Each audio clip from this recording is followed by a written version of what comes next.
Hello, folks. Welcome to the Gobbler Coaches Show. My partner Ray and I are here with Gobbler head coach Jack Alvarez. Coach, great victory last week against the Navasota Rattlers. A game that was kind of a tale of two halves.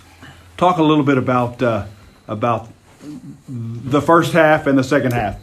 I thought first half, they came out. They had a good plan for us on their offensively. They kind of ran through us pretty quick. I was it kind of threw everybody in a shock. Like, holy cow! I didn't expect them just to run through. And we knew they had some good athletes over there, but they ran some read option stuff, and I thought we did a good job adjusting some of that at halftime. Pretty much shut them out the second half. They didn't have a whole lot going the second half offensively for them. So I thought we did a good job with our coaches and kids overcoming some adversity on defense and shutting those guys down second half. Offensively, we got 4 holding penalties in the first half. 2 of them called back touchdowns, and like I said, I felt like it was almost like the Giddings game over again. But this time, I thought against Giddings we overcame some adversity, but and I told the kids, hey, we're going to be in another game like that again at some point. We're going to have to fight all the way through and finish. And I was really proud of how they handled everything that went bad to them and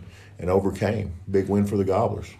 Coach, the week before you made the comment in the coaches show after the Giddings game. You said, I don't want this game to define this team. Talking about the Giddings game, what do you think the Navasota game may have defined this team in the aspect that they came back and exploded for 29 unanswered points? I hope so. I hope they understand that's who we can be, and I definitely. If we'd had the same mindset in the second half, or definitely late in the fourth quarter, I think we come out and against Giddings. Yes, I think we come out and we beat Giddings. But yes, sir, that's more the definition that I'm looking for exactly. of Cuero Gobblers.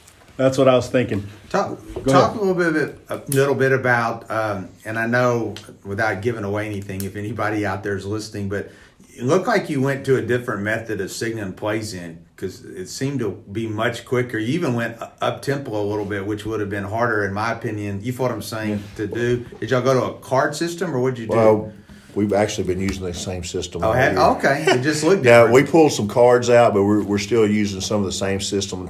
We're using the exact same system. What we did, we tried to put the kids under some more pressure through the week, and we actually did it again this week. Good. We used a 40-second clock and a 25-second clock all week during practice, and we timed every snap and break and huddle, just trying to make more of a sense of urgency.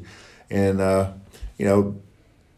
the system is a system. It is what it is on that part of it, but we did bring some cards out just where they didn't get confused on, like when we do start trying to do up-tempo stuff. And we tried several times to go up-tempo, and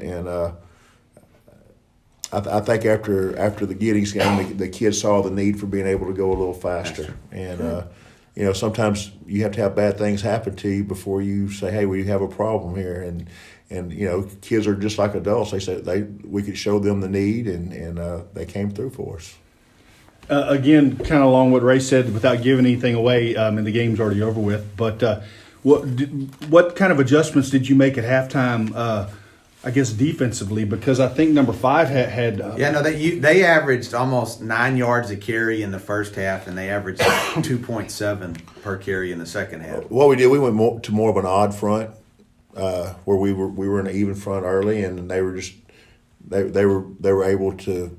We gave them a different read than they'd been having in the first half. So, put an extra guy in the middle, put 2 more guys outside. So when they pulled it, we had somebody for the quarterback to fall into, and then in the middle, it made a different read for on the give. So I thought kids handled it, and maybe that as you talk about defining us, we may be more of an odd front defense than we are an even front. Everybody likes to 4 hands down. They think it stops the run better, but it sure didn't the other night.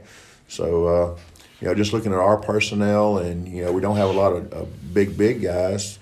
A nose and 2, 4, and 5 techniques may be more what we're geared for, instead of trying to find 4 big guys. And we're still experimenting with some of that, and it does work good against spready type offenses.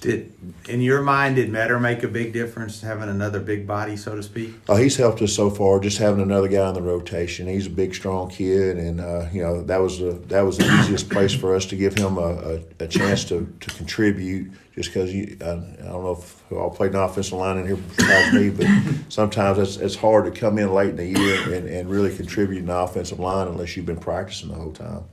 And he's had that back. He had a back surgery, and he's still very, very strong. Good kid, tries hard, and I think he'll continue to help us over there. Well, Coach, great win the other night to get your second district win of the year. Tonight you travel to Smithville and face the Smithville Tigers. Talk a little bit about what you're going to face from those guys. Well, defensively, they're very, very aggressive on defense. They're going to play an even front. It's going to look like a lot of times it's going to look like the old split six. I'm probably talking to some old folks right now. They like to have 6 guys kind of in the front, 4 downs, 2 outside linebackers, and a free safety. They play really, really hard. They got some big kids over there. You're going to look at number 18, 24, and 99 over there, and they have a lot of size. I'll just call out there, the linebacker 6'1", 225. One of the ends is 6'2", 245, and the other end is 6'4", 245. And then they got quite a bit of speed behind it in the secondary. So they are a formidable opponent, and I will say this: they play hard. As long as they got a chance, they play really, really hard. And not to cut you off here, but their a couple of their district losses were close. I mean, they played everybody close, right? They played everybody close. Like I said, this is their year. Like when I remember after I got to go to we got to have a Zoom meeting, and just kind of amongst the coaches, they felt like that this was kind of Smithville's year. They had a bunch of kids in the program. If you look at they got a lot of juniors and seniors on this team. So they have some maturity about them, and they have some confidence. So I don't know how things went for them last year, but I know when I watch film what good kids look like, and they got a bunch of good kids on the field. Giddings, it was 18-15. Giddings won 18-15 against them last week. Like I said, it's tight. We're expecting a tough ball game. So offensively, you turn around and you look at them. Their quarterback, he's a pretty good little operator. He's 6'1", 180, and then 18 and 24. Those 2 guys play on offense as well. One of them they both play running back, and I think number 18 plays some tight end also. But then they got some other guys with some speed. I think their best receiver is number 5, and their other good running back is number 3. So they will pose us some problems, which at this point in the year, playing good people is only going to help you down the line. Mm-hmm. And we go over there tonight. It's what I've been talking to the kids about. We go in there tonight, we still got a chance for a part of the district title. We go in there, we get a win, we punch our tickets into the playoffs. Everybody can say you're in, you're in. I mean, if we go over there and lose, and some other people win out, we sitting here, holding the bag. So we need to control our own fate. We need to go over there and take care of our business and come away with a win. Well, Coach, talk a little bit about what happened last night. Before we go into that, Ray, do you have any stats regarding Smithville? We've played them 5 times, and we've won all 5 times. I didn't realize we played them in the state championship year in the by-district round. I picked that up out of the Cuero record, 87. Okay. We played them in 87, we played them 4 years in a row. We played them one time in the playoffs in 87, and then 12, 13, 14, and 15. For some reason, they were just in our schedule. Okay. I know they were in the district when my son was a senior, which was the football year of 13. So I guess they were in our district for 4 years back then, because we played LaGrange and Giddings. When my son was a senior, that was the district. Gonzales, LaGrange, almost the same as this year. Except Navasota wasn't in it. I can't remember who else was in it, but Navasota. I do think they're going to pose some people some problems as things go. In these last 2 weeks, I think there'll be a player in that. And I still think LaGrange. I think everything's still really, really wide open. Mm-hmm. Right, districts well bound. Let me ask one question though. What do you think the difference is? I guess now we've won. I think I'm right in this. We haven't won on the road yet. Have No, we have not. I don't want to jinx you, but No. I think I'm correct in that assessment. That is the other thing I'm telling the kids. We've not won a road game, and Okay, I thought you know that we was got to right. learn how to travel. I said, you plan on being in the playoffs, you better learn how to travel and win on the road. And you know, I don't know if I've ever had a season. I've been this late in the year without a road win, yeah. and yeah, I know we played at home more than we've been on the road, but still, 'cause you're- we've lost 3 on the road. That's right. 4-1 at home. Yeah. 4-1 at home. So we definitely need to learn how to travel a little better. We're doing a couple things this week, see if it helps. I mean, we've been going with Whataburger. We're gonna go Dairy Queen this week, see if that makes a little bit of a difference on the road. I don't know. Well, Coach, We're gonna wear green pants and white tops. So I don't know. They think at home we've been wearing green tops, white bottoms.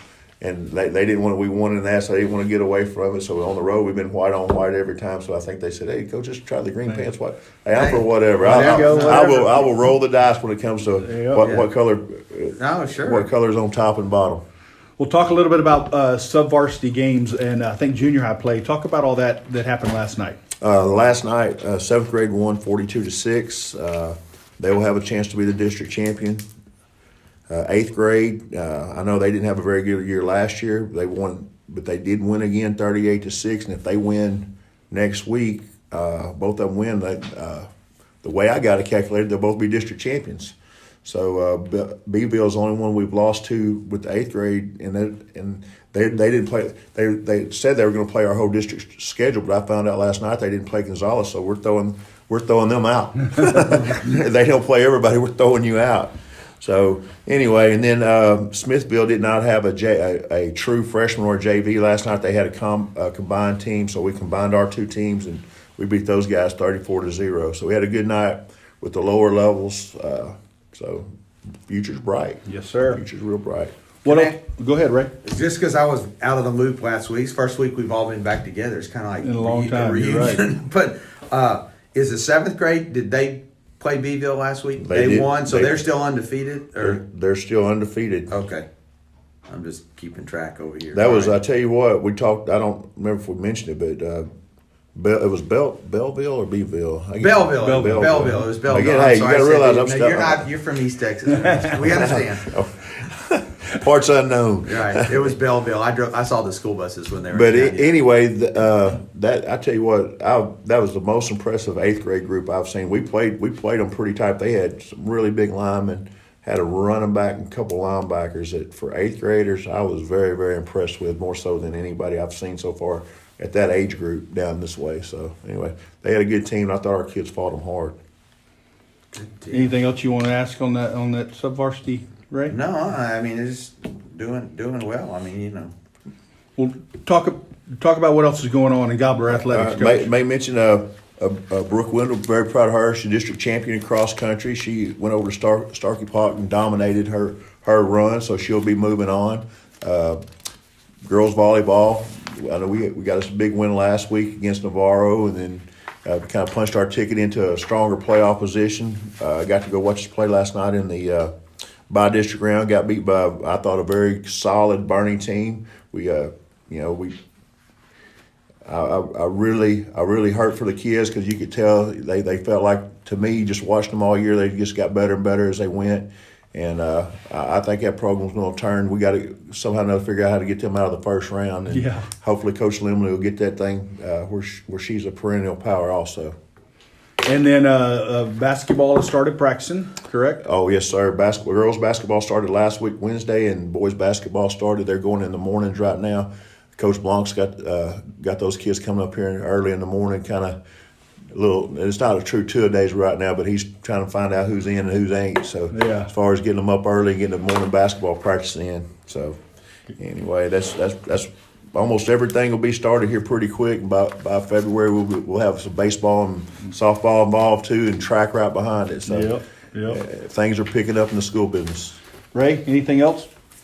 No, I'm just kind of glad to be back in the loop after having to stay home the last 2 weeks. I know you've been on volleyball assignment a little bit. I want to thank John Frails for filling in and Micah for filling in and everybody being flexible. Throw this out. I mean, I understand Claire. I'll ask you a question. You're going to sign a scholarship with Texas Women's up in Denton. That's correct. So that's a Congratulations. good. I know just a little bit because I was up in Northeast Texas a while too. That's a good spot for a kid to get to go play volleyball. It's good. Congratulations Thank to you. you and your family and Claire. Very proud of her. I know she's going to do a signing next week. Yeah, she verbally committed earlier in the week, and then there'll be a signing on November the 11th. So Well, congratulations to you and your family. I think that's huge for them. thank you, And Coach. Thank you, Coach. I greatly appreciate that. All those days of driving to summer volleyball and everything. We still got one. We're still doing You're this. still this doing it for summer. somebody else. I know. But good. well, Congratulations. thank you. Well, Coach, good luck tonight against the Smithville Tigers. Bring home victory number 3 and punch that ticket. Thanks for listening.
Hello, folks. Welcome to Smithville, Texas.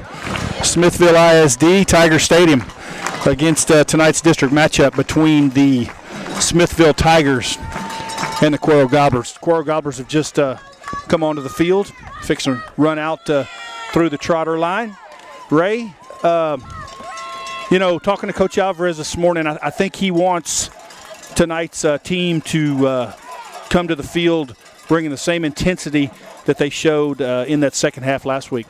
Yeah, they really did. It was a tale of two halves, and we talked about it in the coaches show. If you didn't listen to it, and we are broadcasting from the stands again tonight, folks. If you hear a lot of background noise, but Cuero hadn't won on the road yet this year, so they're wearing a little different uniform tonight. Tried a different pregame meal. Clay did a few things different, but 4-1 at home and 0-3 on the road. But if Cuero wants to be in contention for the district championship, they have to win tonight and win next week at home. Big district game tonight. A lot of folks out there probably think Cuero's 2-1. They got it wrapped up. Well, they're trying to get a better seed into the playoff, folks, and there's still a possibility out there that the Cuero Gobblers can have a three-way tie for the district championship and hopefully advance as the district winner based on positive points, right, Ray? Yeah, right. We have to win tonight. We have to win next week, and Navasota has to win tonight. It would help us if Giddings would lose, but Giddings goes to Navasota next week, and if Navasota beats Giddings by any margin and we win tonight and win next week, then I think the way I understand the plus and minus points, Cuero will be the district champion. Well, folks, we got about a little under 6 minutes left to go before kickoff. Like Ray said, as you can see on the screen, the Gobblers are coming out in a little different uniforms tonight. Green pants, white jerseys with green numbers, and, of course, the traditional white helmets. Yeah, and for those of y'all who may have been up here, they were in our district. This is the sixth time we've played Smithville, and we've won all 5 times that we've played them. First time was in '87, the state championship year. We beat them in by district, and then they were in our district in 12, 13, 14, and 15. This is a new facility. Last year was the first year Smithville was in this facility, so it is a nice new place to play. It is a nice new place to play. It looks very nice. The only drawback is their press box isn't big enough, so we are calling it from the mosh pit, Ray. That's right. If the crowd gets rowdy around us, we're right in the middle of it, folks. So Tigers have walked through their blow-up sign in all black, orange letters, and shiny orange helmets. We're also down much lower. They gave us a table on like the third row of the stands on the visitor side, so the angle of the camera is going to be a little bit lower tonight. It's going to be right above the players' helmets, folks. Hey, Coach, it's Mike Cantu with Gobbler Radio. Tell me about tonight's game. What are your thoughts? I think it'll be a fast, physical game. We got offensively, we need to control the ball, minimize just overall mistakes, and act like a playoff team we can be. Sounds good, sir. Kickoff is sponsored by RNC Insurance. Thanks, guys. All right. Thanks, Mike. There we go. So minimize the mistakes. That's the key for the Gobblers tonight. Typically in the past couple of games, they've exhibited those mistakes, those errors, which have gotten them in a hole. Yeah, no, that was the game last week. In the first half, we had 3 holding calls that called back a couple touchdowns and killed the 3 drives we didn't score in the first half. And then Giddings wasn't holding calls, but we'll give Giddings defense a little credit for being creative and calling offensive signals. but we have way too many procedure penalties. But yeah, if we don't beat ourselves, I like our chances tonight, Clay. Folks, fixing to get ready to do the national anthem. At that time, we'll stop speaking and let you listen. Then we'll come back on and talk some more. Captain for tonight for Cuero, number 65, Charles Jerome. Ray, I'll let you call this flip. Okay. Yes.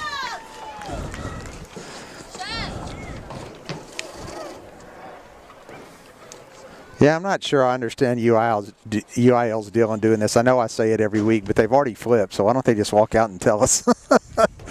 Or why don't they just have a traditional coin toss like they do in the...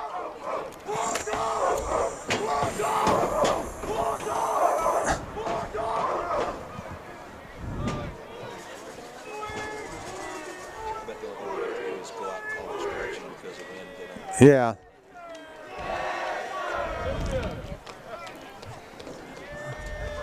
They're doing lots of explaining, as you can see. Folks, it's a clear, cool night with a full moon over our back. This is football weather right here. Yeah, it's interesting. They ran through the kind of the fire extinguisher fog, and it's just hanging in the air over there. Yep. Looks like Smithville won the toss. He's talking to them. Yeah, they're going to defer to the second half. So Cuero's going to get the ball. I assume we're going to get the ball. I can't believe we would give it to him twice.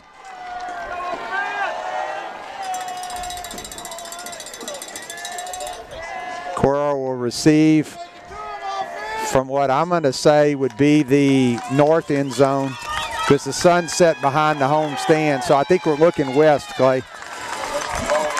As soon as this thing gets kicked off, I'll give you the offensive starters. But right now, I think we're going to do the national anthem. Again, stand and remove your caps, hats, and helmets as we honor our great nation playing the national anthem. Posting of the colors will be done by Cub Scout Pack 183, Boy Scout Troop 183.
All right, folks, fixing to get this thing kicked off. You're going to hear from the offense first. Starting lineup for the offense: left tackle Kyle Weghorst, left guard Jaden Nichols, center Caleb Smith, right guard Jake Plunkett, right tackle Jonas DeLeon. The Y back or the tight end is AJ Royo. Wide receivers are going to be Deverick Mathis and Xavier Durham.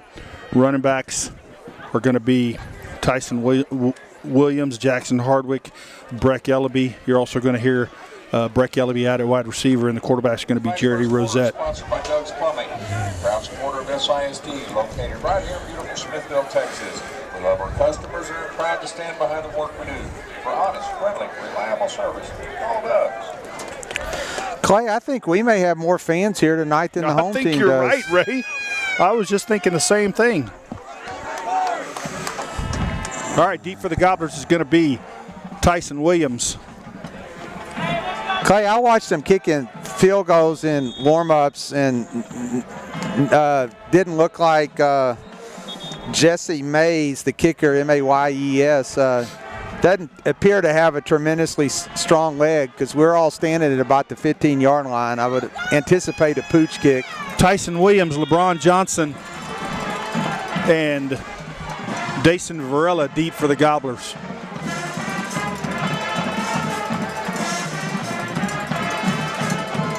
Here we go, folks.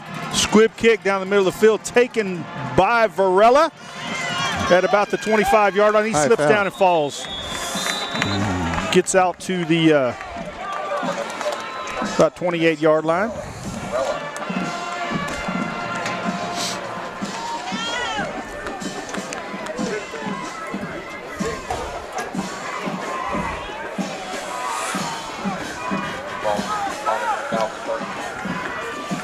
Ball's going to be spotted at the 29-yard line. 1st and 10 for the Gobbler offense.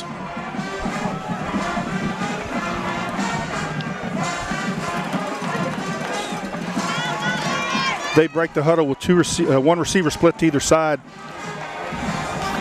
Tyson Williams lined up behind Rosette.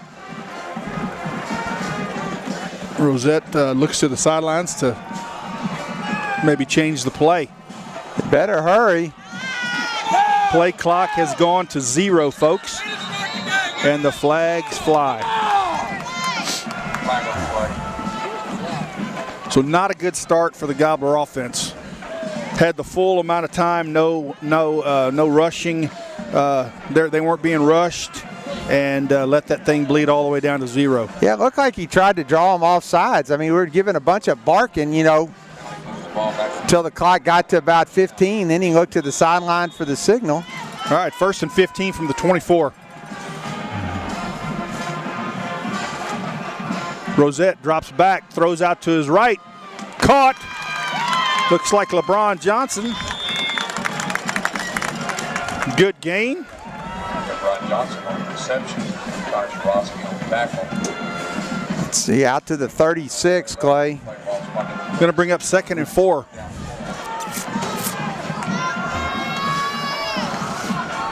Williams and Hardwick lined up behind Rosette.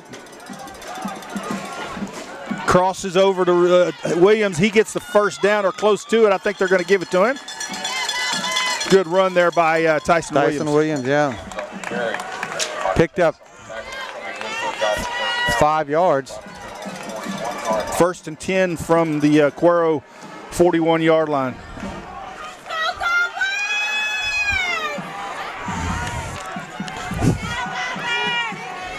Hardwick lined up behind Rosette. Throws out to the left flat. Tyson Williams caught down the Gobbler sideline, pushed out of bounds right at just short of the 50. Good sign, Ray, on the sidelines. Kalen Malandrakis is suited out. Oh, good. Yeah, I hadn't even looked at that. He was on crutches last week. Yeah. I think he had something with his ankle. Yes. So good deal. Hardwick and Williams lined up behind Rosette. No, don't snap it. We're all in motion. Yeah, they touched us. Yeah, it was dead ball. Yeah. All right, so penalty's going to push it forward 5 and give the Gobblers a first down. Move it into Smithville territory to the Smithville 47.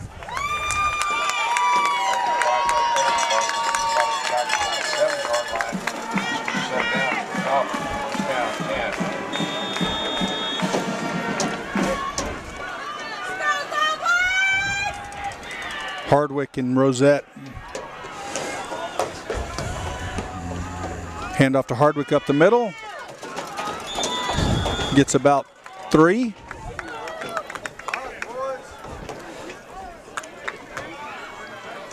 Bring up 2nd and 7. Jackson Hardwick carrying down Tiger 40. You heard Coach Alvarez and Coach Show talk about this Smithville defense. They are pretty big. Big number 99 over here on this right end, Cole Johnson, 6'4", 245.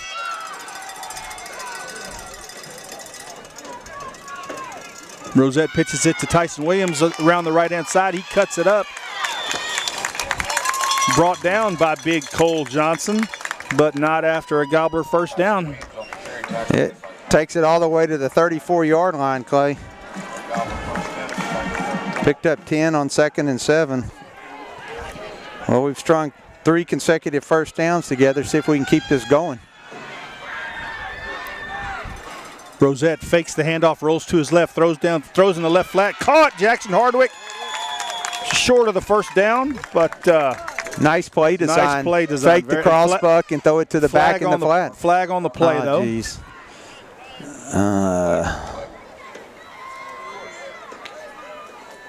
Well, they got a mic here for the ref. I don't know what happened to ours in Cuero. We used to have one.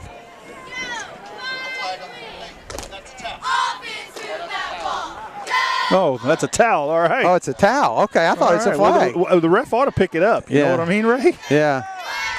All right, here we go. 2nd and 1. Rosette pitches to Williams around the left-hand side. First down and more.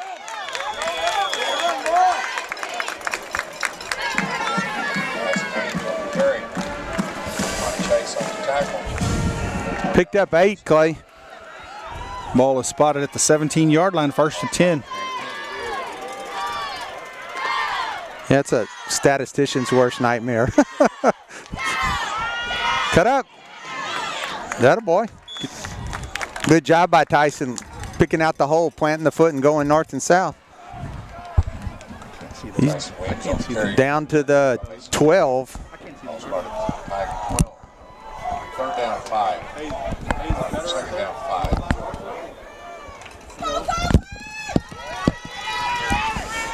Yep, 2nd and 5 from the 12. Yeah, I may do that. Short. Looks like he's going to be just short, but it is going to be a Gobbler first down, 1st and goal from about the 2-yard line. Tyson Williams lined up behind Rosette. The give is to Williams. He's going to cut it up and get in easily, folks. Oh, they're going to say he didn't. Wow, from this angle, I thought he was in. The one ref's got his hands up in the air. Oh, he's putting his hands up to get the ball. All right, it's going to be right on the inside the 1-yard line. I go back to the Tom Brady rule here. When he was with New England, I forget, I saw the stat one time, but like in the hundreds of times that he, like 300 times that he ran a quarterback sneak, they only stopped him like 3 times. There you go. Rosette under center. No signal yet. Touchdown, yeah. Touchdown, Cuero Gobblers. That touchdown brought to you by Brian Gomez, State Farm Insurance.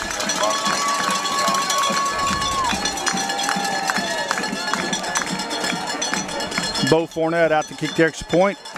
Lucas DeBoard, the holder.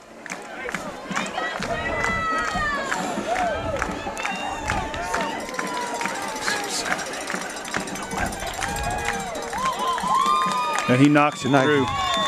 The holder is Kason Jander. I'm sorry, the snapper is Kason Jander.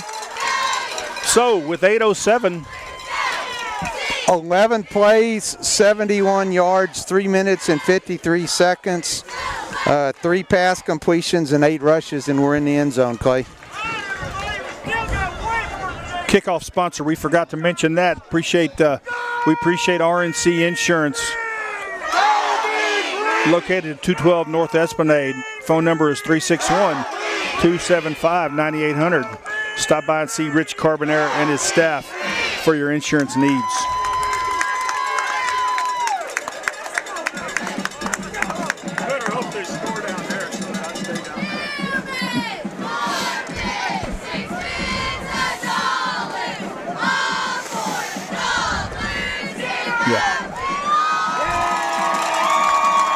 Deep for the Tigers is number 3, Christian Adkins, and number 4, Charles Hodge.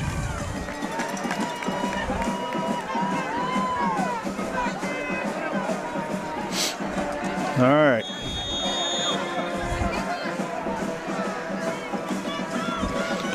Pooch kick where nobody is at. Bobbled but picked up by, and hit right in the head. Good hit. Good hit by Davon Williams. Yeah, he put a shoulder into him and obliterated him. All right, let me give you the starters for on defense for the Gobblers. At end, Stephen Magura, nose tackle Thomas Metter, regular tackle Charles DeRuin, rush in Bo Fournette, Sam linebacker Zyler Jones, Mike linebacker Kalen Malandrakis, Will linebacker Lucas DeBoard. Your corners are Devrick Mathis and J.J. Belvin. Free safeties Donovan Jones, and your strong safety is J.D. Nataro.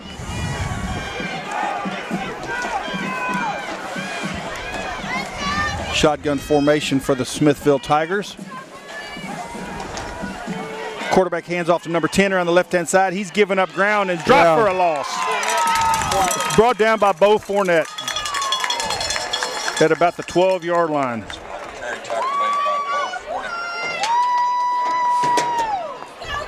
Good defensive play there by the Gobbler defense led by Bo Fournette. Loss of 7 brings up 2nd and 17.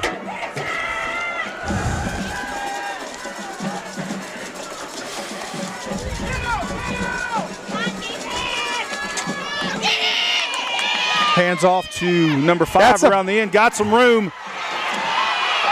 Drugged down by touchdown save and tackle by. That's it. Yeah, we got a flag. Blindside block, Clay. Okay. I didn't see the ref throw it, but it clearly was. You can't peel back anymore, like on a punt return, and pick somebody off. It was blindside. Yeah, at least the ref's telling him what he did. Number 18 was past our guy who was running toward. And you can't peel back and hit somebody that can't see you.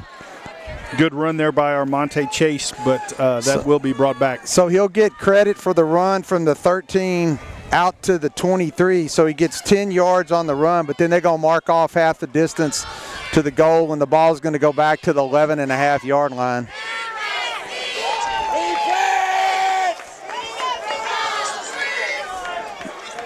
Yeah, you got to come on, ref. You got to go 4 more yards. Should be at a. He's going to put that's 12, 11.5, 12. It's between 11 and 12. Second down. Who carried that, Clay? I'm sorry. Help me out again, man. Armonte Chase. Monte Chase, number 5. Thank you. I didn't have their roster out yet. So.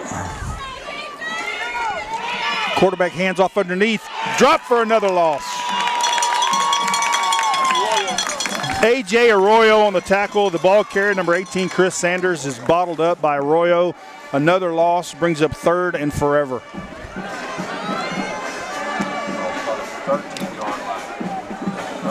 Want to thank our spotters in the booth here, Roland Villafranca and Oscar Ray. You notice I said booth. Yeah, outdoor booth. Quarterbacks pitches to the running back. Man. He's caught in the end zone. No, they don't put it at the 1. All right.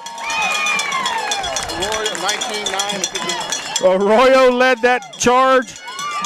Also, Fournette. I think that's number 18 again.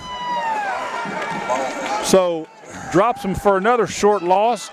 The punter will have his heels at the back of the end zone. Yeah, this is 4th down and 29 Deep from for the 1-yard line. Deep for the Gobblers is Breck Ellaby. Low spiraling kick. Ellaby stays away from it. That's a good job in high school to net. Very good. You know, he netted 40. Gets it out to the 47-yard line. 46 from the back of the end zone. Yeah, 46-yard net punt. That's pretty good defensive series, Clay. Very good defensive series led by Fournette and Arroyo. Yeah, we go 11 plays and score. They had a penalty in there, so they go 5 plays and punt. All right, Gobblers come to the line. Starting out with good field position. Rosette fakes.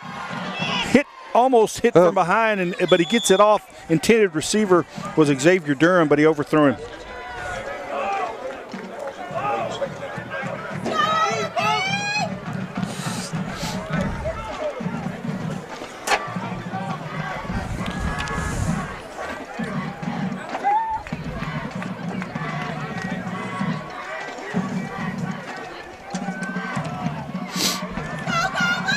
All right, 2nd and 10.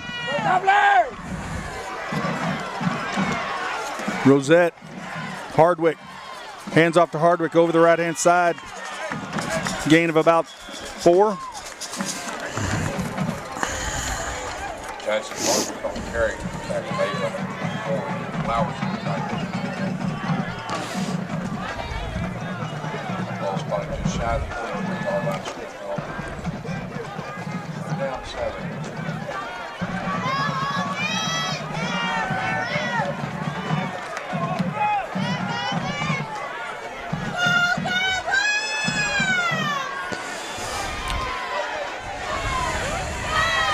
Rosette drops back, those out in the right flat. Caught, great catch, but the Smithville Tigers were all around him.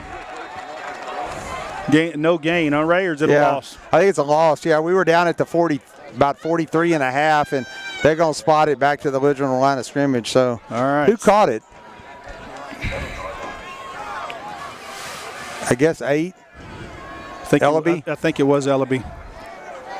We're so low when they get Yeah. on the far side of the field, you can't folks, see numbers. folks, pardon us if we don't know who the player is, because we're right at helmet high with these with this angle, as you probably are too, looking at it from the camera. Jackson Hardwick is your punter.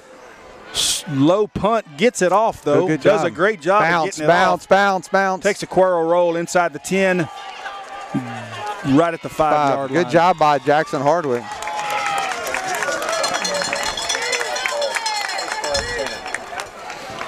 So if you just joined us, 4:23 left to go in the first quarter. Cuero's up 7-0. They have pinned the Tigers deep on their first drive, and now they've pinned them deep again on their second drive. Engine Service, truck and trailer repair. They're 24-hour road service. They're located on Highway 87, 985 US Highway 87. Their number is 275-9195. Need your big truck or trailer repairs? Stop by Engine Service and let Edward and his staff take care of you. They are also our halftime sponsor, and we appreciate their donation. 1st and 10 from the 5 for the Smithville Tigers. Left receiver Moved. jumped. Yep, sure did. 2.5-yard penalty to the 2.5.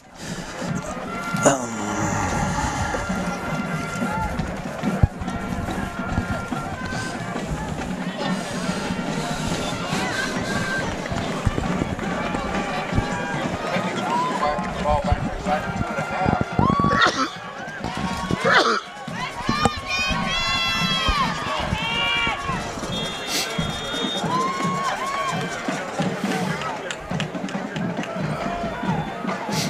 So they've had an 11-yard penalty and a 3-yard penalty, Clay. All right, here we go. Same formation. 2 receivers split to either side.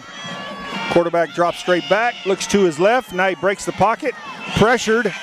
Gets it away, but almost deflected and caught in the end zone. Yeah, he deflected it out about the 5, 6, 7-yard line, and the ball went all the way back in the end zone.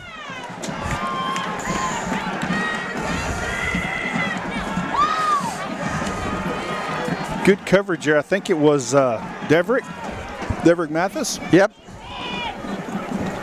First attempted pass for Smithville tonight ends up incomplete. Brings up 2nd and 13.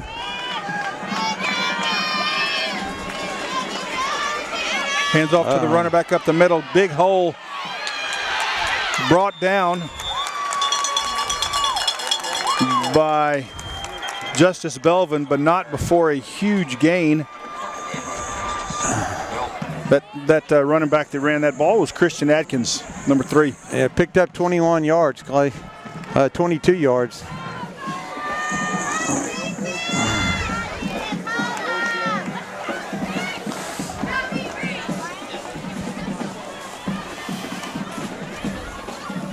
I'm sorry, we're so low. 32 yards, Clay. I knew you'd get it right here in a minute. Yeah, Right? they're at the 34, not the 24. 1st and 10.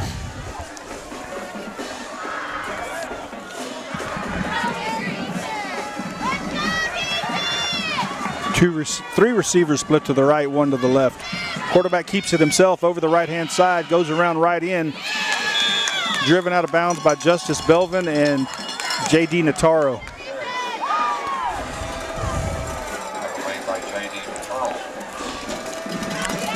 Gain of 7 on 1st down, yeah. Make 2nd down and 3rd down pretty easy. Quarterback, number 8, Blake Siegel, 6'1", 180. Only a junior.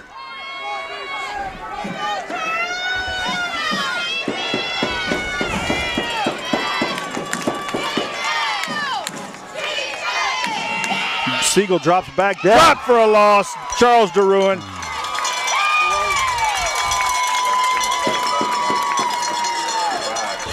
Siegel was flushed from the pocket, but didn't last very long. Charles DeRuin dropped him. 3rd down, 7. Loss of 5.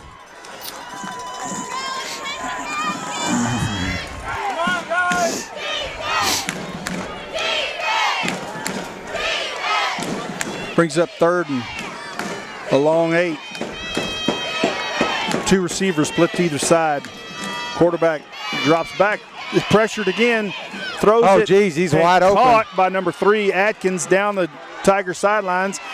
Makes one man miss and then driven out of bounds into Gobbler territory. Either that was a well-designed offensive play or a blown coverage on defense because there was nobody with the back out of the backfield. Good pressure by the front 4. Carry the ball down to the 38-yard line for Gobblers. First down 10. 25 yards. First and 10 from the Cuero 38-yard line.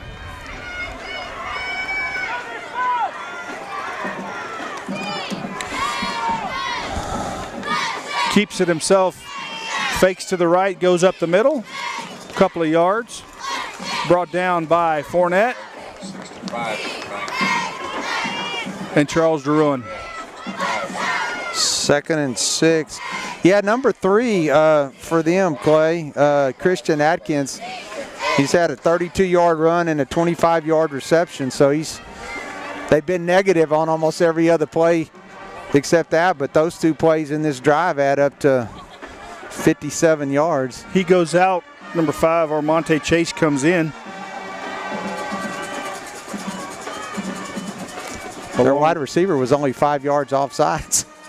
The handoff is to Chase over the right-hand side, cut down by Charles Deruin.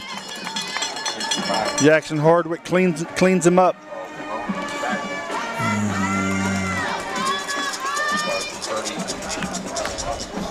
3-yard line. Down 5. Brings up 3rd and 5.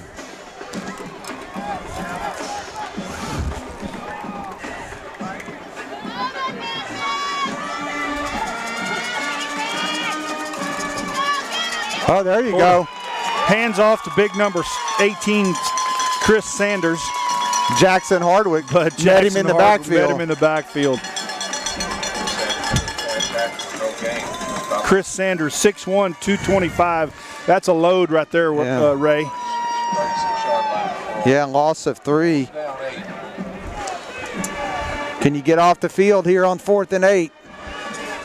Can your defense make another play? 3 receivers to the right, 1 to the left. Quarterback drops back, looks downfield, heaves it down there. Caught it. Caught for a touchdown. Who caught it? Defended well by Number 4.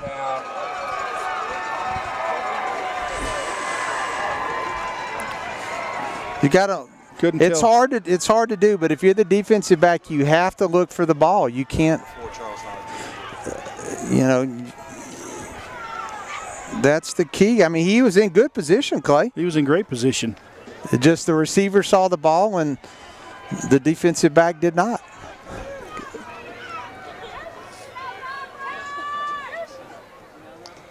Good snap. And he gets it through, barely.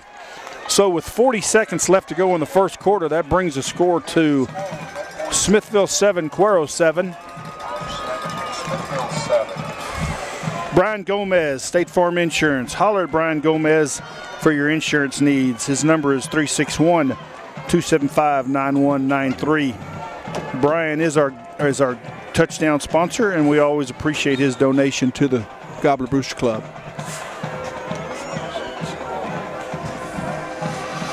9 plays, 95 yards, 3 minutes and 43 seconds off the clock. Dason Varela, Tyson Williams, Breck Ellaby deep for the Gobblers.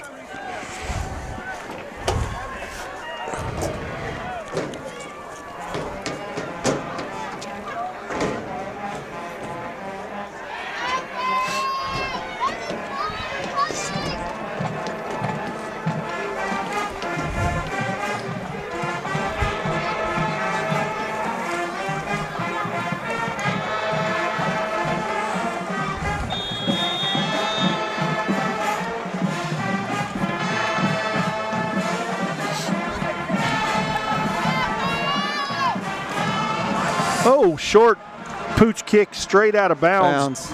Didn't even go about 15 yards. Draws a flag. We have an early scorer in our district. Gonzalez 8, Navasota 7. That's interesting. Yeah, went for 2 early. Getting 7, LaGrange 0.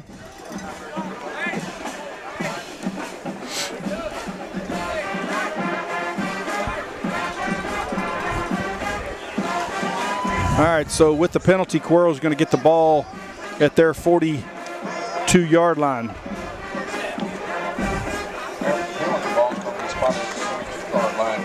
First down 10. Gobblers.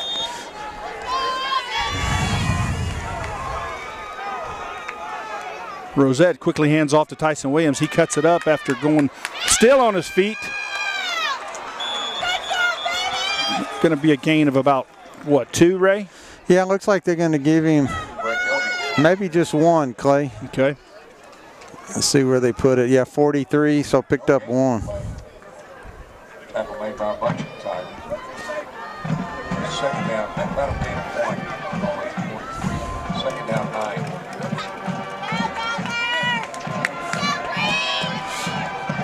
9. 3 receivers split out to the right-hand side. Williams lined up next to Rosette.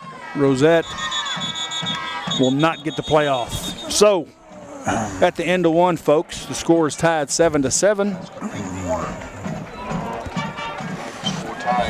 Stop by Lance Tire for all your vehicle maintenance, repair, or tire needs. They offer credit programs for a wide array of services. They're located at 1003 West Heaton in Cuero, Texas. Their phone number is 361-275-2387. Come in and see why they've been doing best in Bastrop year after year. First National Bank of Bastrop County's Bank. Since 1889, FDIC, and equal housing lender. Ray, what you think? Well, I mean, score 7-7. Stats are probably pretty even. They put together a 95-yard drive after going negative. You feel what I'm saying, on the first drive. We had 71 on the touchdown drive that we scored on and went, 3 and punt with no gain, no yards on the second one. So scoreboard kind of matches the stats.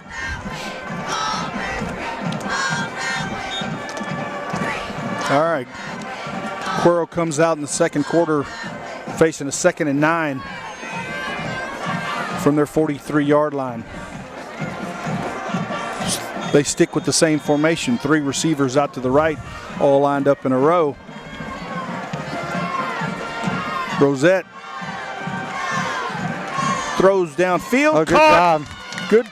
Good catch by LeBron Johnson right at the first down marker, and we have a late flag. They're going to say LeBron stepped out of bounds because the ref threw his hat. Whenever the ref throws his hat, the receiver can't go out of bounds and be the first guy to touch the ball when he comes back in. At least that's what you'll see on Saturday and Sunday if you watch on TV. I don't know if that's what they're going to call, but he threw his hat. Yep. Smithville's moving back. I wonder why he threw his hat off. I saw him throw his hat. Well, that's good. It's going to be on them. Okay, so the ball went to the 48, so we went from the... This is a 15-yarder. We went from the Cuero 43 to their 48, so picked up 9 on the pass completion. Ray, that throwing of the hat may have just signified that somebody went out of bounds. Okay, could be. Because I agree with you. They throw their hat. They threw their hat. That means when somebody goes out of bounds. 3 receivers to the right. Rosette, quick pass, caught, Breck Yellaby. But not after a gain of about 4.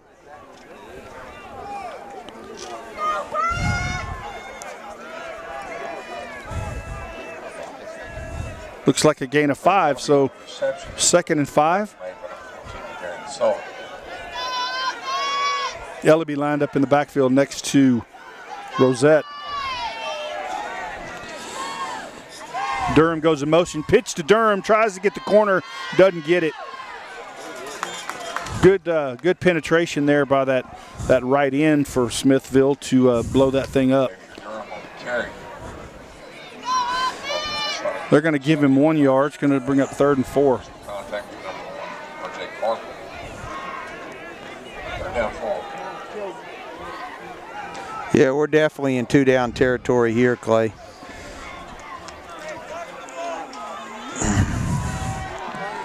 Hardwick lined up behind Rosette. Hand off to Hardwick right up the middle. You're going to be a yard short. Bring up 4th and 1. All right, Gobblers go quickly to the line.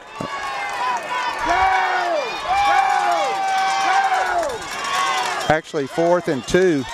And Smithville calls a timeout. 4th and 2. They put it on the 25. I thought he was across the 25. Cuero Education Foundation is also a proud sponsor of the Cuero Athletic Booster Club. Want to make a difference in a child's life? Donate today to the Cuero ISD Education Foundation. Learn more at www.cueroedfoundation.org.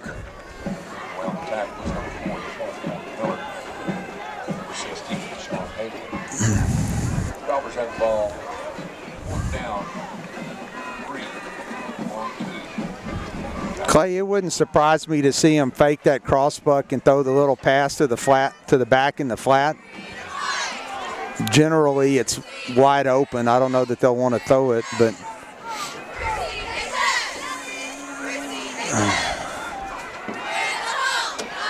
All right, your backfield's going to be Rosette and Ellaby. LeBron Johnson split out to the left. Xavier Durham to the right. Throws it up. No one there. they must have been offside. We do have a flag on the play, and that official doesn't have a hat either, right? Right, we did that against. They called it like that. We thought they were offside against Navasota, and we threw an interception. It looked like LeBron Johnson just stopped running. Yeah, right? offside on the defense. Yeah, he pushed him out of bounds. Defense is offside, so this will automatic first down. Yep.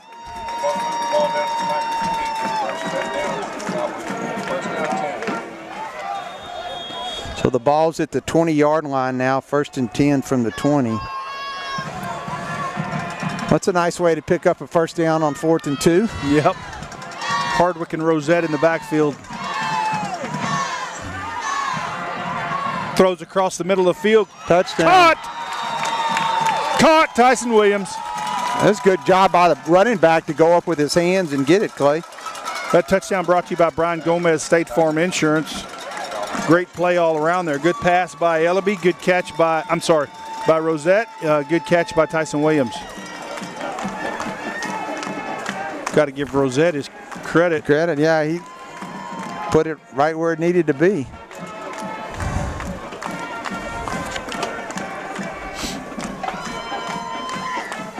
High snap, but Fournette kicks it through. All right, folks, 9:56 left to go in the half. Cuero leads now 14-7. The Cuero Record is a longtime sponsor of the Cuero Athletic Booster Club. Pick up your paper. Pick up their weekly paper at local businesses in town. Six plays, 58 yards, Clay. 2 minutes and 44 seconds.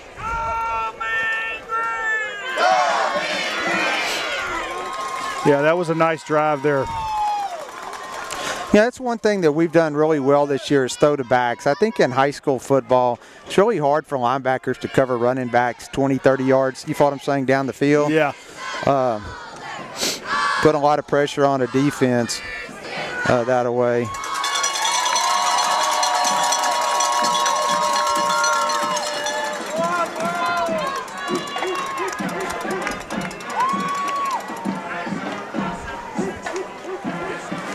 All right, Adkins Atkins and Hodge looks like are deep for the. I would think we would not kick it deep. Nope, you're exactly right. Pooch kick, fair caught at the 31-yard line. Good call, Ray. Yeah, I think I wouldn't want 3 and 18 to have a 10 or 15-yard head start if it was me. Is Hodge, number 4. Atkins and Hodge back there, they're speedsters.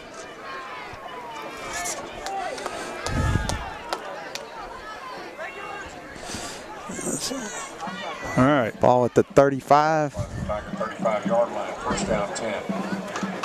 That's kind of odd. He caught it at the 31.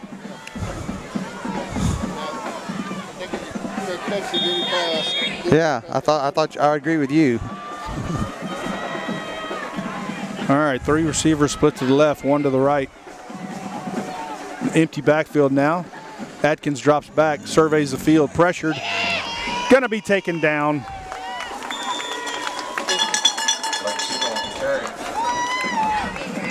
Brought down by Raiden Rivera. Every time, I know he threw the touchdown pass, but every time they've tried to throw the ball, there's been really good pressure. He hadn't had a lot of time to stand there and look around. Yeah, I think our defensive line is doing a great job of getting in there, disrupting things.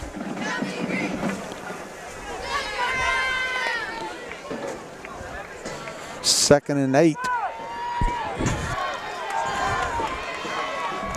3 receivers to the left, 1 to the right.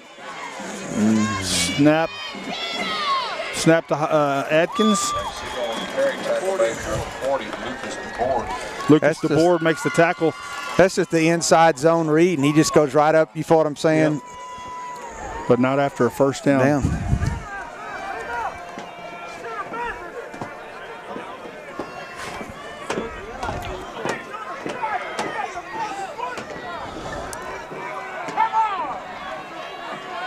Siegel fakes the handoff again and keeps it himself. Oh, fumble, we got it. On the ground. He picked it up at the 48. Nataro, and then he fumbled it back. Oh, don't tell me that. Yeah, he did. That's what Smithville's saying. I don't know. That'll be the second time in a couple of weeks that's happened. So Smithville recovered it. 8 gets 7 yards on the carry. He fumbles. Cuero recovers. Then Nataro picks it up at the 48, and he returned it 12 yards, and he fumbles, and Smithville gets it back, and it's first down and 10 at the Smithville 40. So they lost 5 yards of field position out of that. But they get the first down back. Right, but they get the first down back. Quarterback throws out in the left flat, hits the ground, incomplete.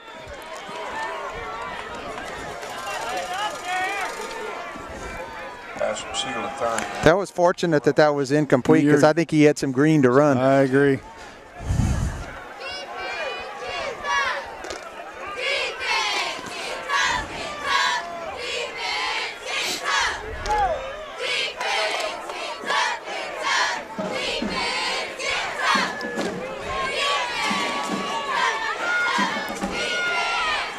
Three receivers split to the left, 1 to the right. Siegel drops back, throws quickly, overthrows. Boy, that wasn't even close, man. Deverick Mathis was out there on him. Brings up 3rd and 10. Charles Hodge, a little bit high. Ball's incomplete. Yeah. Down 10. It could have been Lou Alcindor, and he couldn't have caught that. Or I guess I should say Kareem Abdul-Jabbar. Yeah, don't know that's Kareem Abdul-Jabbar. Yeah, I'm old school. Back to his UCLA days and Milwaukee Buck days.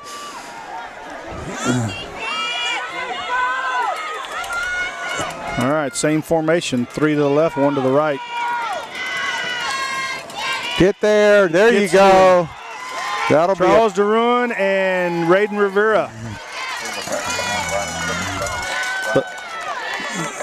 Derun's been in the backfield all night tonight, Ray.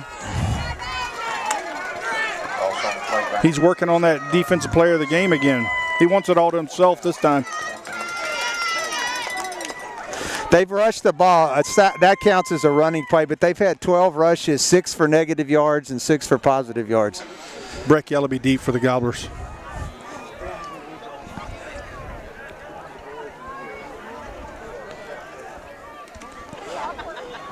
High snap, low kick. Get away, get away. It hit us. It hit us. Hit Lucas DeBoard. And Smithville will take over from there.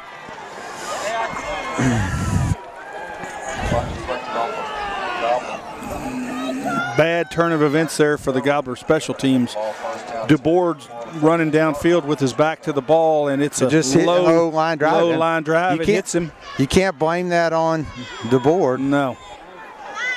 I don't know. Technically, does that count as a fumble, Clay? I don't think so. I guess it's a. I don't know. You're the stat guy. You can count whatever you want. So now the ball's at the Cuero 38. Quick hitter over the right-hand side to number 3, Christian Atkins.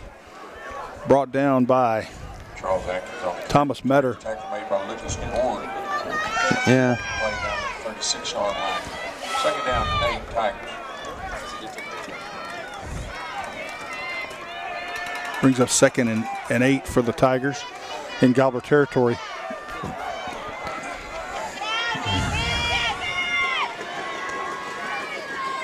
Siegel hands off again. Met in the backfield by Charles DeRuin. Siegel handed off to Atkins again, and DeRuin was there at the mesh point, drove him back. I'll give Charles a lot of credit, but somebody for them's probably either he's just so much quicker or somebody's not blocking somebody they're supposed to block. You shouldn't hit the back 4 yards in the backfield before the quarterback hands it to him.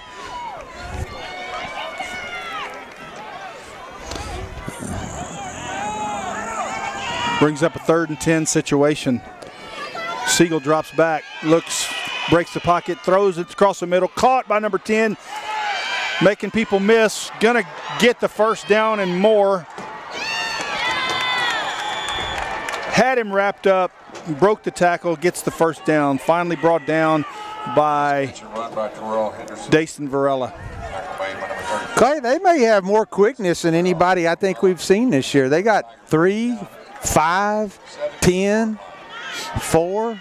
Yeah, they got a lot of speed. And the quarterback's quick too. Picked up 21 on 3rd and 10. 2 receivers to the left, 1 to the right. Quarterback rides the running back, keeps it himself up the middle. Touchdown, Smithville. Good fake there, Ray. You see him ride number 5 forever. He rode him for a long way.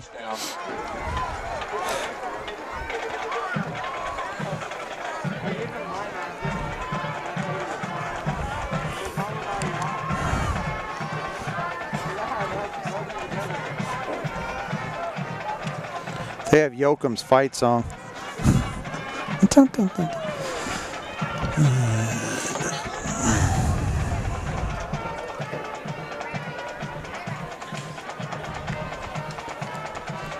Botch snap. The holder takes it around the left-hand side. He didn't. And gets in for the 2-point conversion.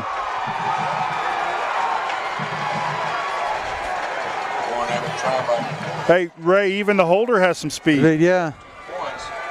Tyson Hancock there on that 2-point conversion. All right, Cuero, let's go. That brings the score to Smithville 15, Cuero 14 with 5:52 left to go in the half. Ray, you know, we talked about it in the coaches show. Smithville has been in every game this year, district-wise. Yeah. They are not a pushover. Varela, Williams, Ellaby deep.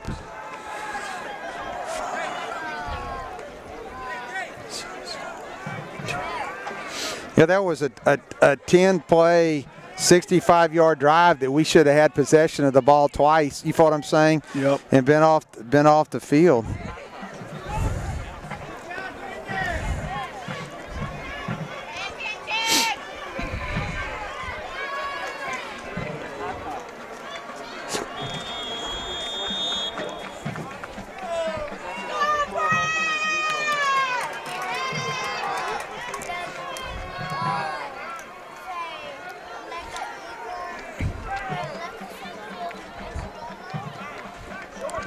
Pooch kick, fair caught by Lucas DeBoer. Favor number 40, Lucas DeBoer of the Gobblers. 5:51 left to go in the half. You need to go score because they get the ball to start the second half.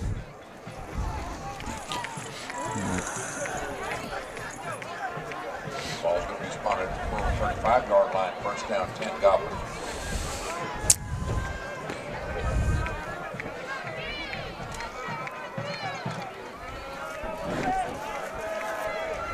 Tyson Williams, Rosette in the backfield. 3 receivers to the right.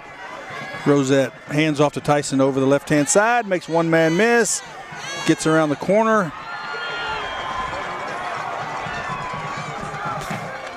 Tyson Williams on the carry, tackle made by Connor Shavosky. Chris Sanders from the Tigers. Gain of about 2, brings up 2nd and 8. Second down, 8.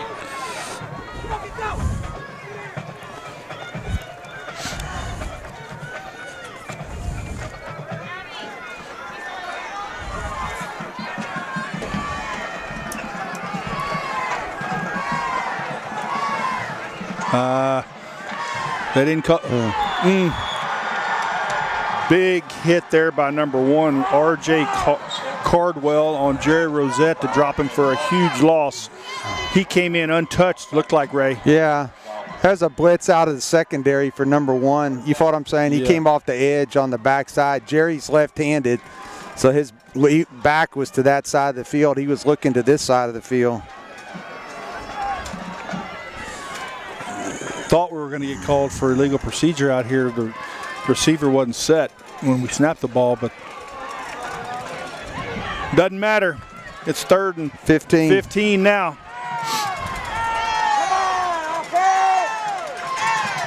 Rosette throws out in the left flat, picked off. In for the touchdown. That interception was made by Tyson Hancock. Pick 6, folks. Yeah, that was thrown. He threw it before the receiver looked, and then the receiver turned and never saw the ball, and it went right by. By Tyson Hancock. Touchdown, Tigers.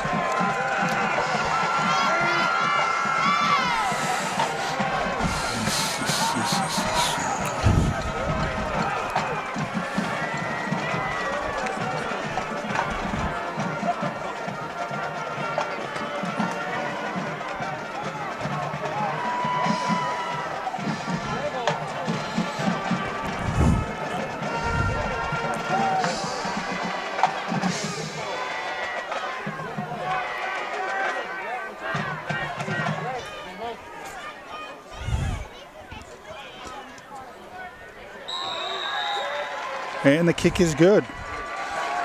So with 4:11 left to go in the half, that brings the score to Smithville 22, Cuero 14. Standard Printing is a trusted sponsor for your office or teaching supply needs. Go see Jerry Gonzalez at Standard Printing.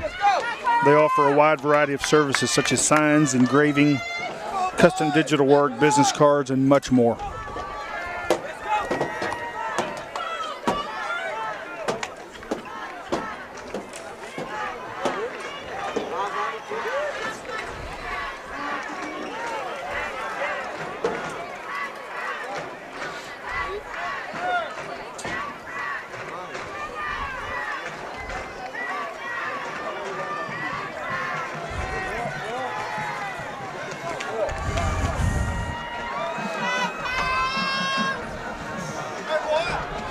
That's a lot to write, Clay. That's why I'm quiet. I'm sorry. It's all right. A lot happened in the last minute and a half. It's all right. Varela, Williams, and now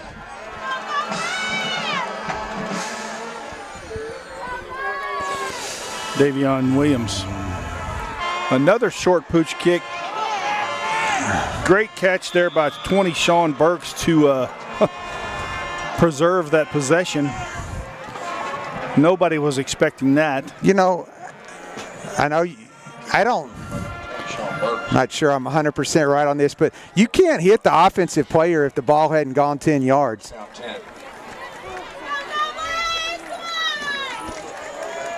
you know, they took out that rule so you couldn't hit somebody to try to cover. You feel what I'm saying? Knock them down before the ball goes 10 yards. Didn't it go 14?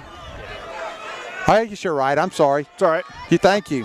Thank you. That makes sense. It was 14. You're right. I'm sorry. That's all right. We're so low. Yeah, I know. Rosette fakes, rolls to his right, looks downfield, throws across his body, out of bounds.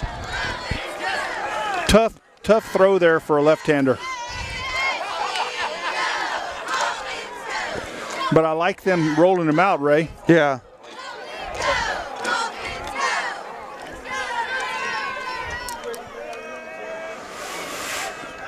Brings up 2nd and 10. 4 minutes left to go in the half.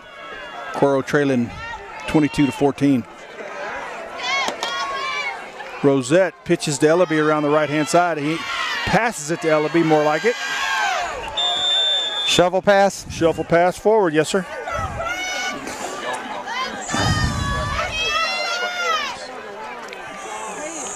Going to bring up third and 7. 3rd and 7.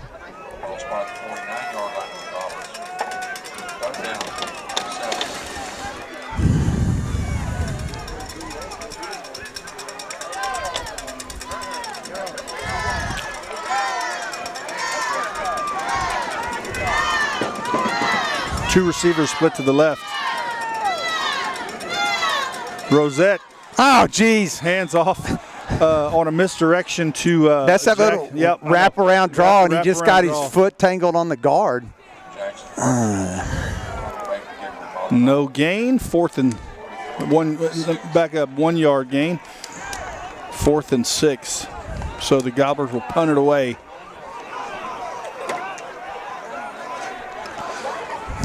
I don't think he'd do it here, Clay. I drove by just one day. I drove by this week, and it was at lunchtime, and they actually were working on a fake punt. So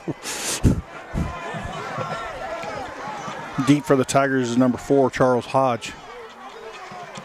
nope. Good snap.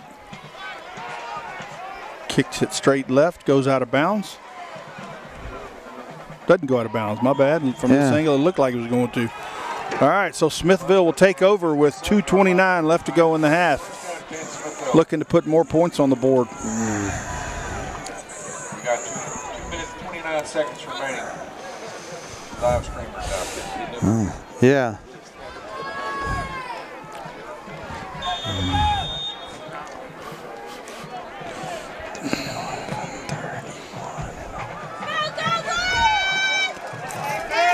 Three receivers split to the left, 1 to the right. Siegel drops back, throws across the middle of the field, incomplete. Could have been picked off, but Raiden Rivera was thinking he almost had it. Pass falls incomplete. 2nd down 10.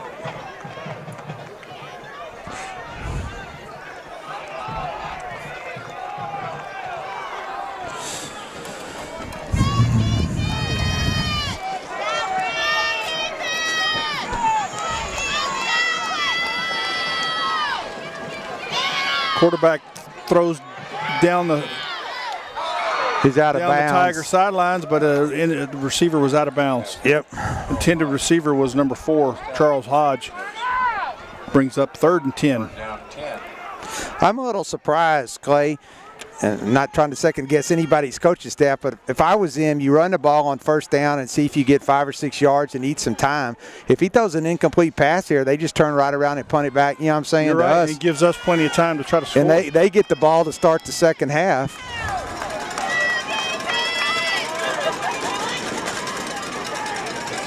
We got 1, 2, 3, 4, 5, 6, 7, 8, 9, 11. Yep, we got 11 now. 3 receivers to the left, 1 to the right. Draw. Hands off to Got him. the running back up the middle, number 3. That's good Christian defense. Atkins. Call timeout, girl. Thank you. Good job.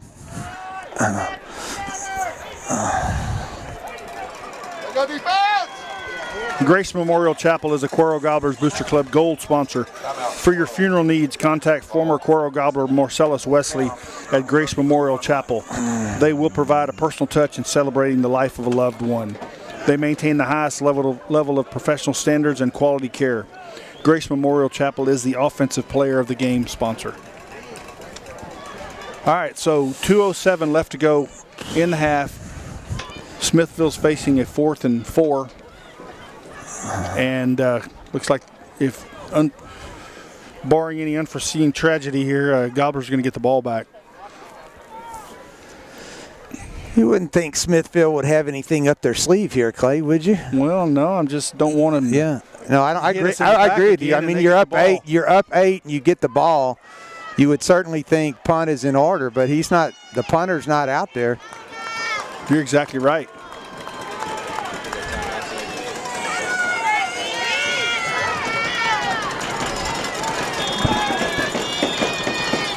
We had too many men on. We called timeout. Man. Timeout. Cuero. Too many men on the field for Cuero. Coach Alvarez has to burn another timeout. That's one of those, if you're standing out there around the huddle, there's had to have been some miscommunication whether you were going to play defense or whether you were going to put your punt return. If somebody that was on punt return was on the field that probably shouldn't have been.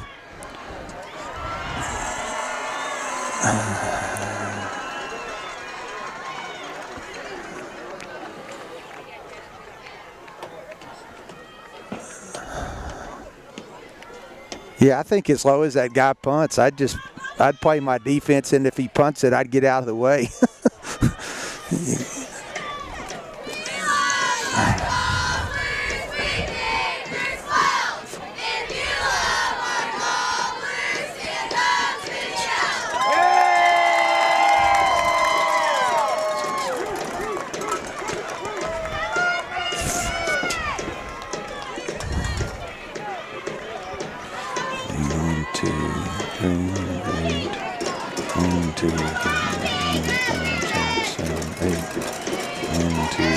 All right, here we go. 4th and 4.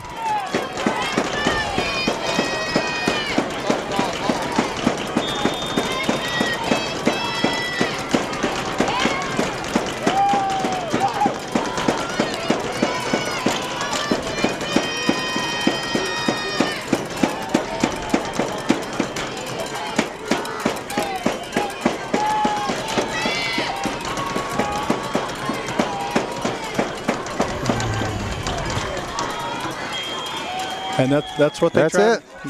Good, good discipline by your defense. Yep. On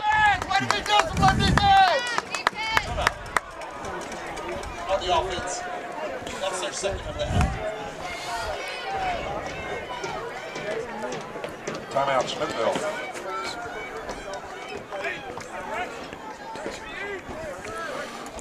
Corbo Custom Pools will help their clients reimagine their backyards and collaborate to create a space that they will enjoy for years to come. They use exclusive designs, state-of-the-art materials, and hands-on craftsmanship for your in-ground pool and outdoor living environment.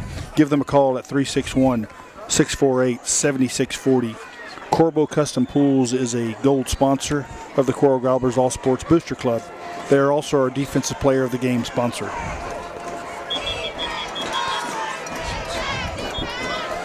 All right, so now the punting team is on. Breck Yellaby deep for the Gobblers. Who punts for them? Can you tell, Clay? I haven't figured it out yet. Number 8? Punter. Not number 8. I'm sorry. We're getting it, Ray. Okay, the quarterback's number 8.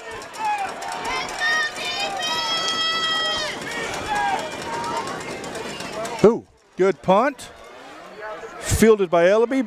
Brought down right where he fielded it.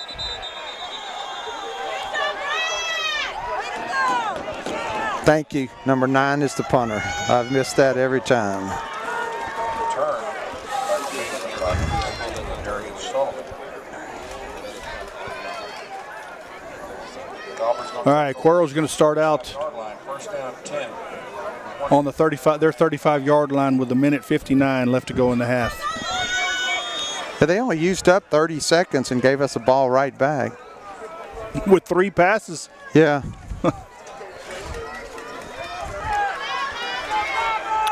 Three receivers split to the right. Rosette hands off to Tyson Williams. He cuts it up field.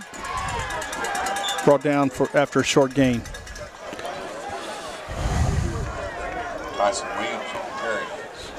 Tackle made for Chris Sanders and R.J. Carter. Gobblers go quick. They were offside. They jump, flags are thrown, play is stopped.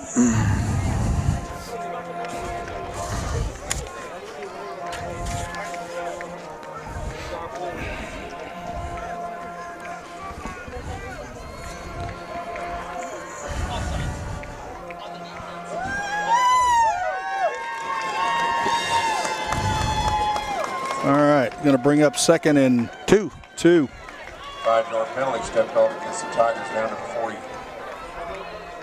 43-yard line at Coral. 2nd down 2. It'd be nice to get a field goal and get you back within one score. You can get it to about the 20-yard line, you got a chance. Hand off to Williams over the left-hand side. He's bottled up, goes nowhere. Going to give him the original line of scrimmage, or are they going to drop him one? Yep. Loss of 1 on the play. Bryson Williams on the carried tackle. Nice tackle made by Mason Vitek. Loss on the play. Yep. 7-yard line. 3rd down 4.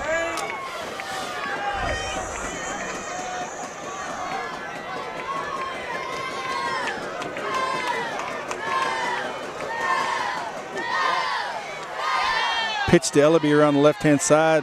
They are on him before he can do anything. Another loss on the play. And Smithville calls a timeout. On the carry, 99, Cole Johnson leading the way on the tackle. Loss on the play.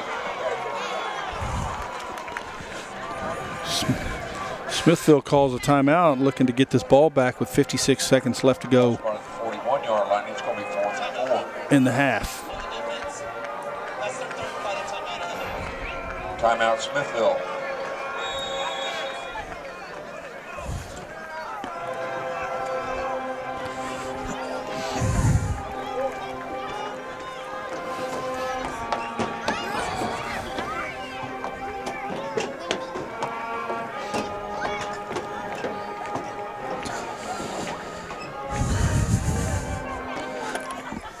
Okay, it'll be interesting. We'll have to do what we did, need a second half performance like we had last week against Navasota, make some adjustments at halftime and figure out, we have, just quickly, let's see, 10, 20, 28, 30, 35, 45, 50, 55,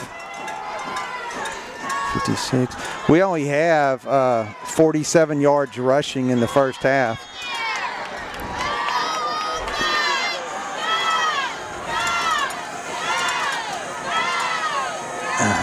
Looks like we're trying to draw them off sides too.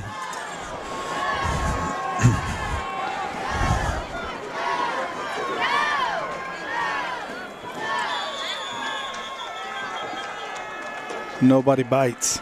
Yeah, this last 2 minutes has taken 30 minutes to play.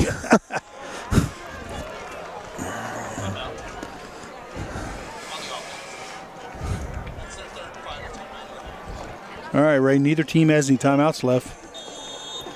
Timeout. Yep.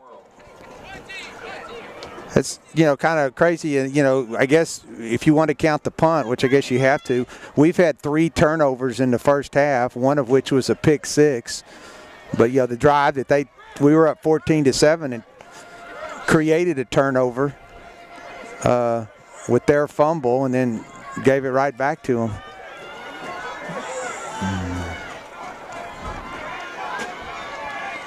All right. Charles Hodge deep for the Tigers. Your punter is Jackson Hardwick. Good snap. Good snap. Good kick. Get on the ground and eat up some time. Takes a gobbler roll and goes out of bounds. Tigers will take over at their 22-yard line.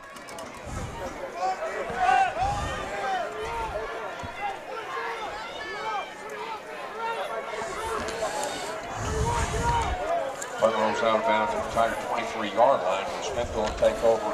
First down 10.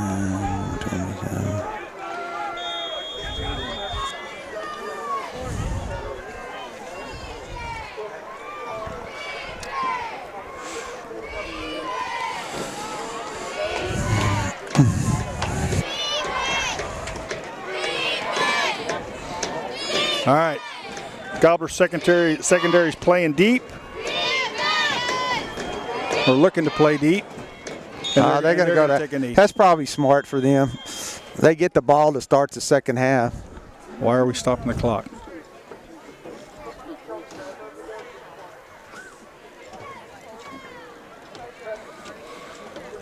Had he not blown the play in?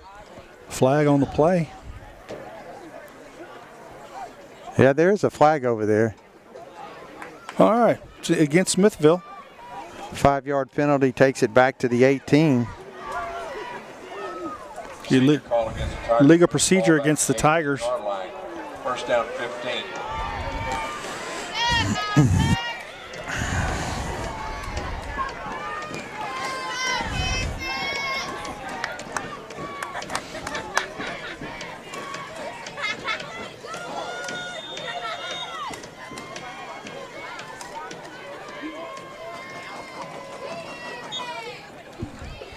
Now he'll take another knee. And that's gonna be the last play of the first half, folks, with the Cuero Gobblers trailing the Smithville Tigers 22-14. We'll be back toward the end of the halftime to give you some numbers.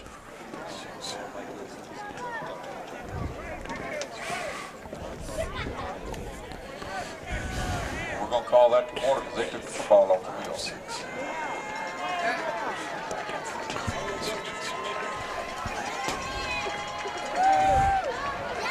Let's go, Cuero! Come on now, let's go! And at the half. All right, folks, that is the half. 14. So we'll be back in a little bit to talk about it.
Welcome back. We're here at halftime. Smithville's band is on the field, and we're going to run through some stats and some scores from the week and what's been going on in Gobbler sports. Actually, kind of an interesting game statistically. Cuero had 9 first downs, 6 of which came on the opening drive. Smithville had 6. Neither team could run the ball. Cuero 17 rushes for 47 yards. Smithville 19 for 59. Cuero 62 yards passing. Smithville 82 yards passing. Cuero was 9 of 12. 1 interception. Smithville, and the interception was the pick 6. Smithville 3 of 8 with no interceptions. Cuero punted 3 times for about a 34-yard average. Smithville about 3 times for a 34-yard average. And we had 2 lost fumbles. And one after they fumbled on their lost fumble, we returned it 12 yards and fumbled it right back to them. And then we had the unfortunate being hit by the punt, which counts as a turnover because they get the ball back. So on that one drive that they scored to make it 15-14, they got the ball back twice after we had taken the ball away or held them. So penalties. Cuero just 1 for 5. Smithville 8 for 54. Third downs, Cuero was 0 for 5. Smithville 2 for 6. Fourth downs, Cuero was 1 for 1, and Smithville was 1 for 1. Time of possession, 12 minutes and 50 seconds for Cuero and 11 minutes and 10 seconds for Smithville. Individually for Cuero, again, not a lot either way, but Tyson Williams, 9 carries for 35 yards. Jackson Hardwick, 5 carries for 20 yards. Justin Rosette, 2 carries for -6, but he did have the 1-yard touchdown run. Breck Ellaby, 1 carry for -2. Receiving, LeBron Johnson, 2 for 21. Tyson Williams, 2 for 27 with the 20-yard touchdown.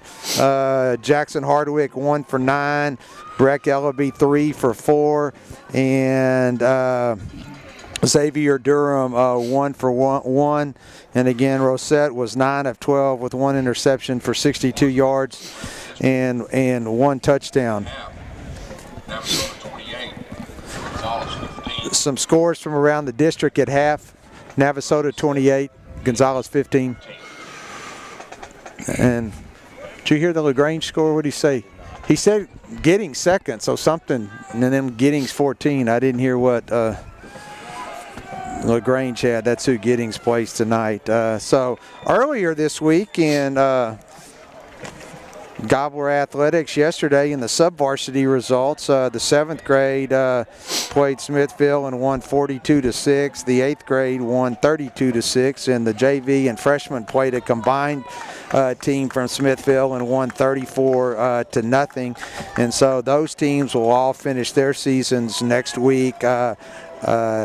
The junior high will be at home against Gonzales next Thursday beginning at 4:30. Probably would have 4 games in that, I would think.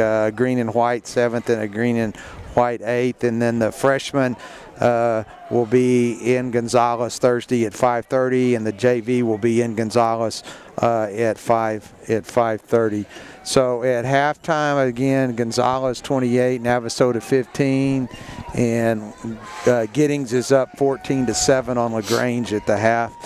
And if you're just joining us, it's 22 for Smithville and 14 for Cuero. The 2-point conversion was a botched snap on the extra point after the second touchdown for Smithville that the holder ended up picking it up, took off running, and was barely able to dive and hit the pylon and convert the 2-point conversion. On the volleyball front, the Lady Gobblers had a good week in the sense that they did beat Navarro and finished the district in 3rd place undisputed, did make the playoffs, but they did fall in 3 last night in Floresville to Bernie. So the volleyball season is over for the Lady Gobblers, and they will move on to basketball. And hard to believe, but volleyball finishes yesterday, and the first basketball game, according to the schedule, will be in Goliad November the 10th. The first home game will be against Yoakum on November the 14th. Amy Crane, again, the head girls basketball coach, and the boys basketball team is also eligible to start having workouts, and they have started that as well. On the cross-country front, I want to give congratulations for a job well done to Brooke Wendell, who is your District 13 4A champion. It may not be 13 4A, that's for football. I'm not sure what the district number is. Let me pull out my little card here and I'll tell you. For 27. 27. Okay, so she is the District 27 4A cross-country girls champion, and so she'll be advancing to the regional meet, and the regional meet will be Tuesday, November the 10th. And so congratulations to Brooke and her. I know she made it all the way to the state meet as a sophomore, and that's obviously her goal as a senior this year. So looking forward to seeing how she competes on Tuesday, November the 10th, trying to earn a spot in the state meet Tuesday, November the 24th in Round Rock. So that's what's going on in Gobbler sports this week, and what'll be happening next week. And next Friday night, Cuero will be at home against the Gonzales Apaches. So it'll be interesting to see. Cuero has to kick off, Clay, to Smithville. It'll be interesting to see if we can get a stop, get the ball back, and get something going. Yep. 2 speedsters for the Tigers. Atkins and Hodge are going to be deep.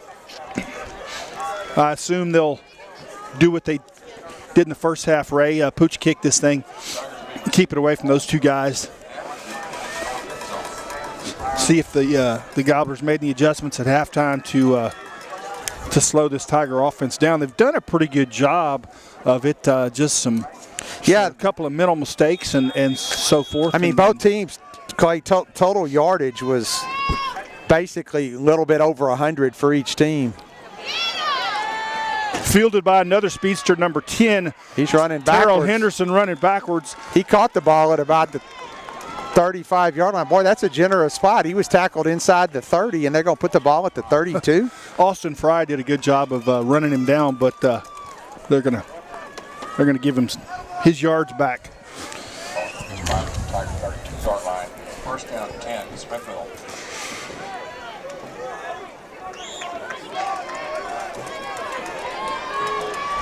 All right, so Gobbler defense back out on the field.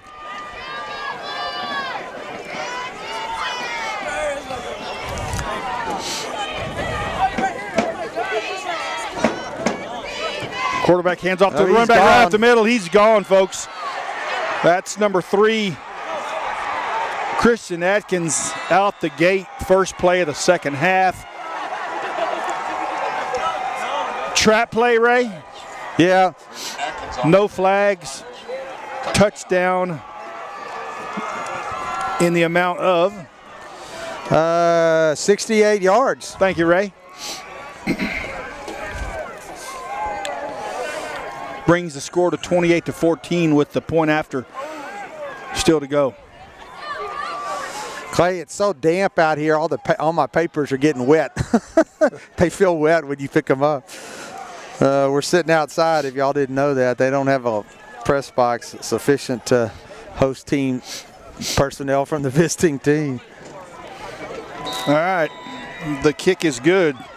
Brings the score to 29-14 in favor of the Smithville Tigers.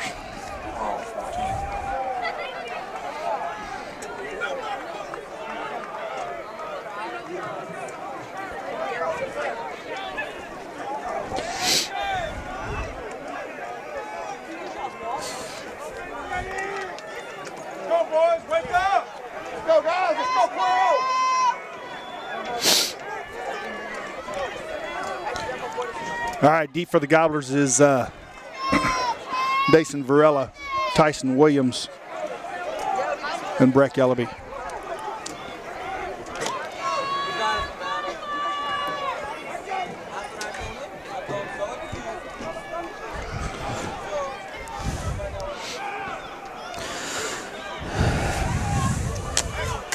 Still plenty of time, but you don't want to keep digging the hole bigger.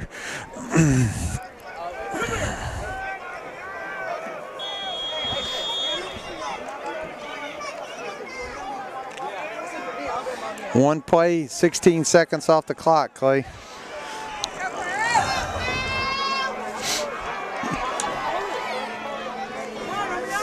Oh my gosh. Straight up in the air. Flag on the play. That's Ray, that's that penalty you tried to call early in the game. Well, he called a fair catch that time, and if he calls fair catch, even if the ball hits the ground, you can call fair catch. It's not Cuero's ball. Yeah. They're going to get a 15-yard penalty for it, and we're going to have the ball at about their 37-yard line.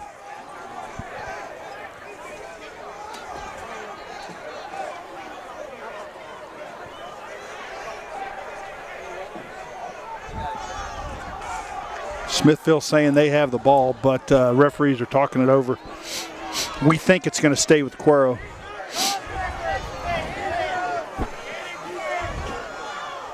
Yeah, send your offense out there. There you go. Put a little pressure on them.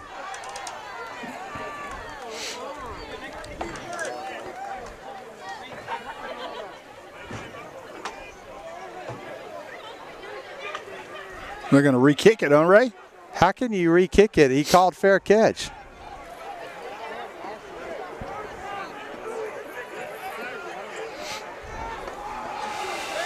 That doesn't make any sense. I mean, it's better than Smithville having the ball.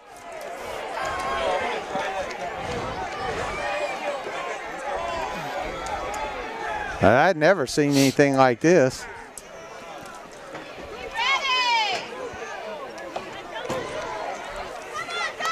It should be a 15-yard penalty.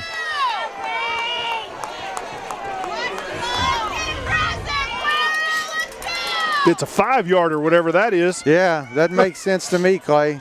We've had 3 or 4 calls this year that have been inexplicable.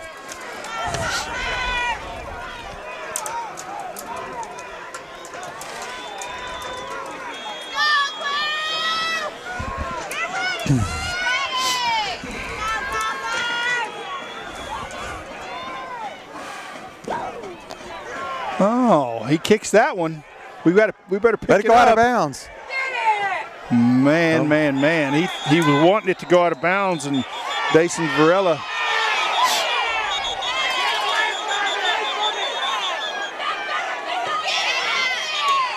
Got tempers flaring down here. Yeah, the Smithville player just took a Cuero player to the track. 7-8 yards out of bounds to the track and then slung him on the track. Activity on this one, folks.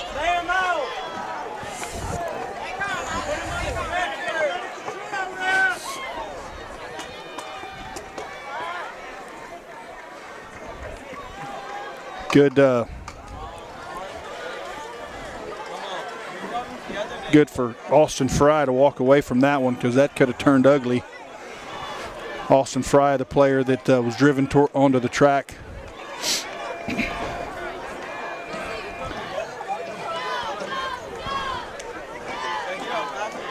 go! Get fired up now!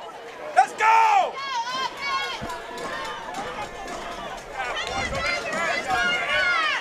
The second ref threw the flag late because the Cuero kid who got thrown out on the track jumped up and came back. You know, he didn't throw a punch, but he came back, at the other guy. Surely they're not going to call offsetting here. Wow. No, they're going to put the,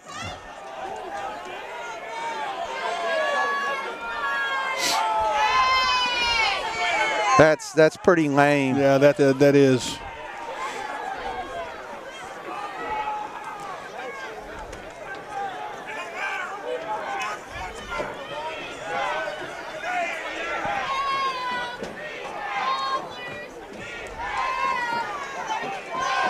He never signals anything. Here he goes.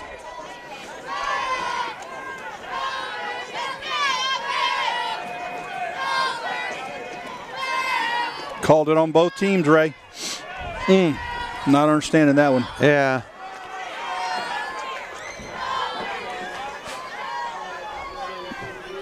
All right, so On both teams are offsetting. Boston was spotted from the 16-yard line first. misfortune on the kickoff. Number 34, Dacian Varela, was thinking that thing was going to go out of bounds and never did. And when he finally picked it up, they nailed him. Ball's going to be spotted at the 16-yard line, 1st and 10. Cuero trailing by 15 points. Handoff to Tyson Williams over the left-hand side. He cuts it up the middle. Good gain. Flag on the play. Flag, yeah, call holding.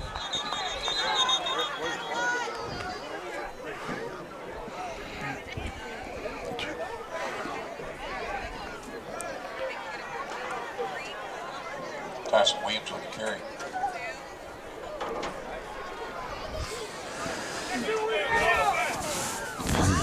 Should be half the distance to the goal. Or is he going to give him the yardage on the play, which would put the ball out to the... He called personal foul, Ray. Chop block.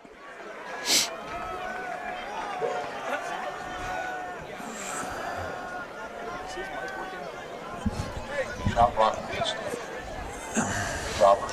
Ball back to 15. All right, so 1st and 11. How does that work? The ball was at the 16,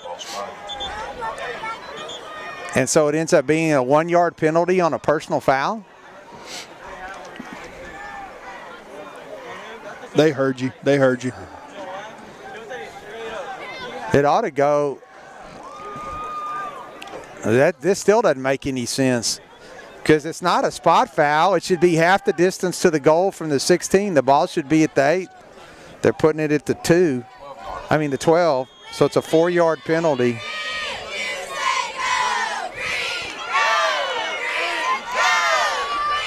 Two receivers split to the right-hand side. Ellaby lined up behind Rosette. Pitch to Ellaby around the right-hand side. Tries to get downfield and is driven back. Another flag. And they're calling it, Smithville saying they're calling it on Cuero.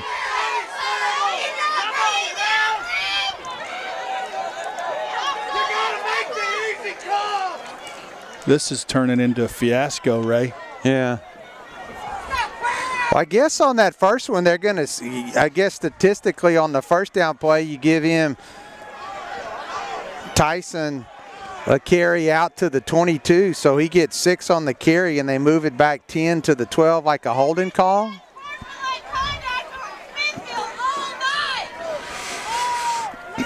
Evidently, Ellaby must have jumped up and said something or pushed him, Ray, on this play.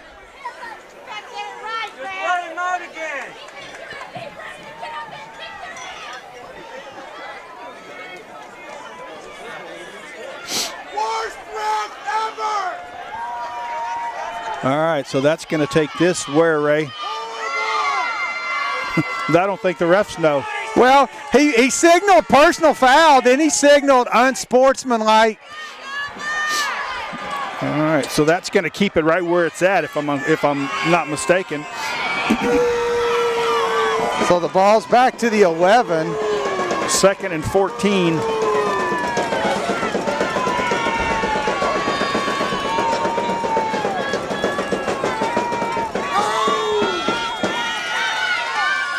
Williams and Rosette.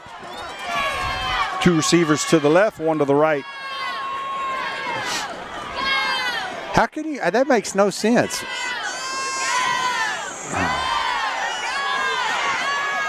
Pass thrown out to the left flat. Caught by LeBron Johnson. Short gain. Brings up 3rd and long. 3rd and 8. Ball spotted at the 17-yard line.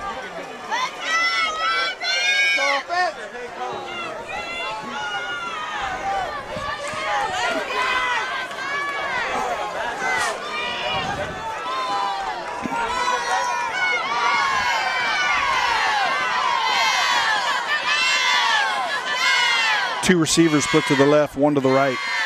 Rosette and Williams in the backfield. Rosette drops back, throws out of bounds. No receiver in the area. 4th and 8.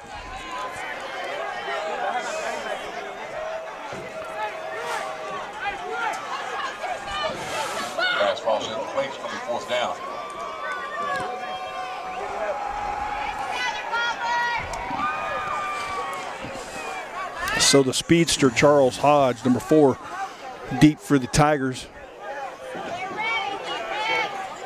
Tigers look to get pretty good field position out of this punt.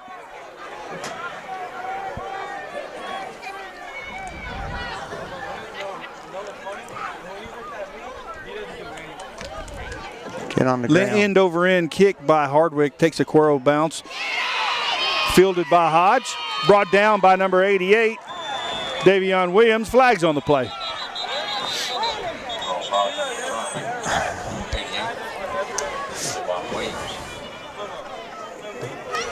You would think where they threw it, it's got to be holding on their return team. We may get 10 more yards out of it. 33.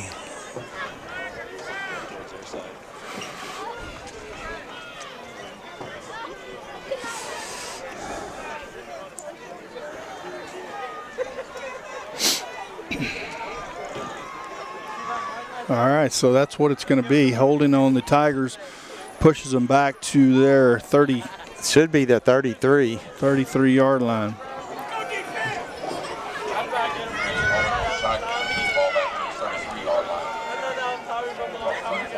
First down 10, Smithville.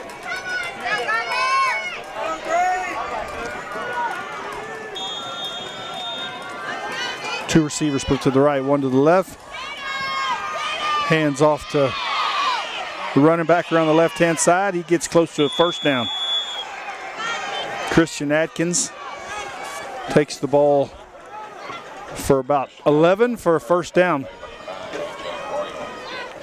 Number 19, Fournette. Fournette and Arroyo in on the tackle. Good for a Tiger first down at the 45-yard line of Smithville. First down 10.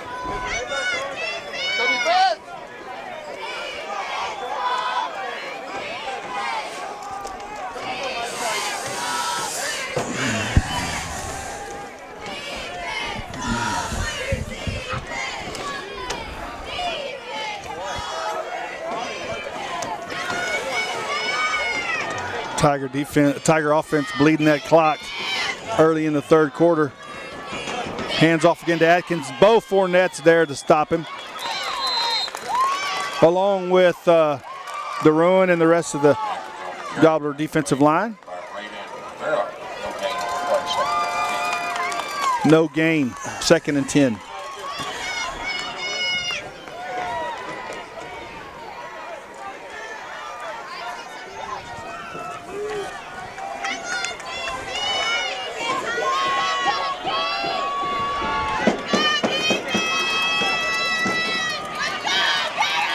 Hands off to Hodge over the right-hand side. Brought down by DeBoard and Rivera. Along with A.J. Arroyo. Third and 9.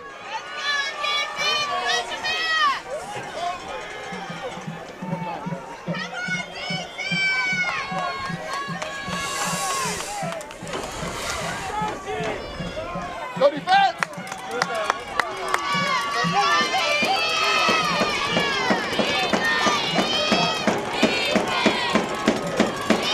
Quarterback drops back. Flags on the play. Got to be procedure. Yep. False start.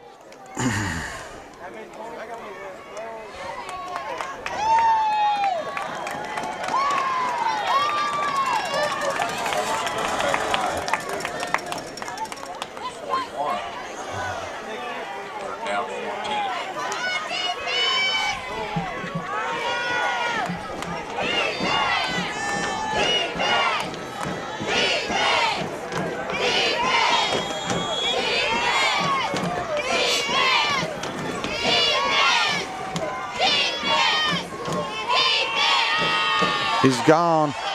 Pitches it out to Atkins over the right-hand side. Big gain brought down by Durham, but not after a Tiger first down. A gain of? From the 41, let's see, 19 yards. 19 yards. Thank you, Ray.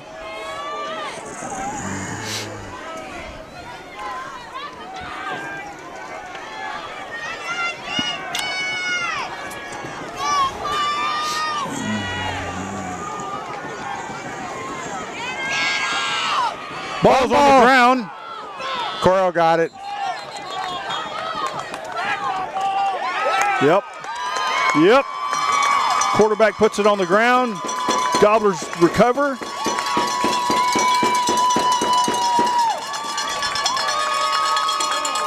Number 6, Kalen Malandrakis with the fumble recovery. Okay. Yeah. Updates on some district scores. Clay, Giddings is up 28-7 on LaGrange, and Navasota is 35-15 on Gonzales.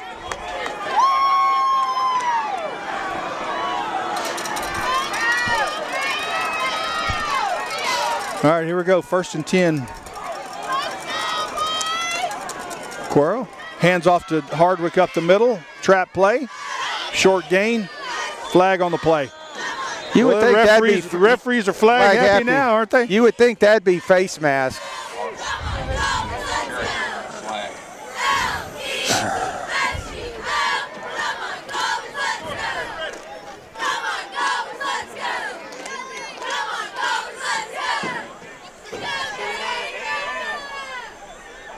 Yeah. Yep.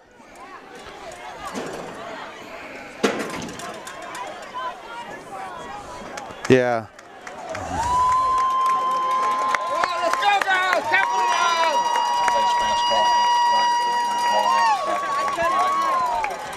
All right, that puts the ball into Tiger territory. 1st and 10, Cuero at the Smithville 45-yard line.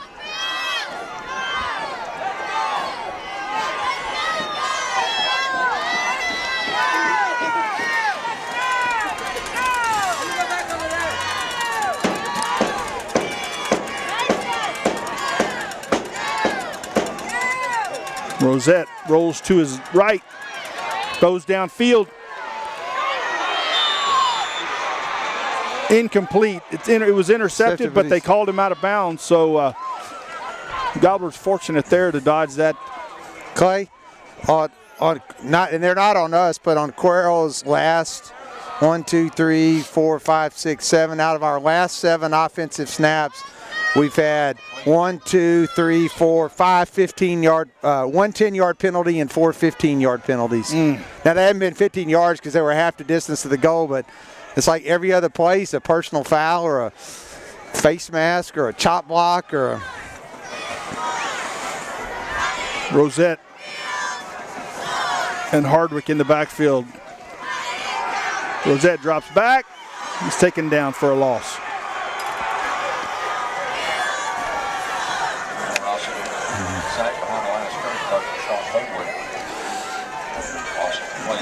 Brings up a third and 14. Third down, 13.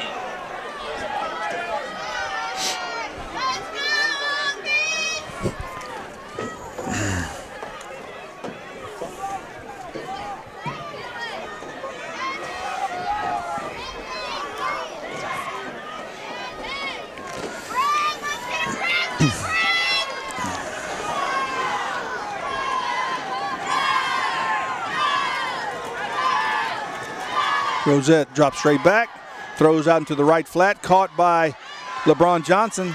Makes one man miss, thought he was going down the sidelines, but he stepped out of bounds. Pass complete to LeBron Johnson.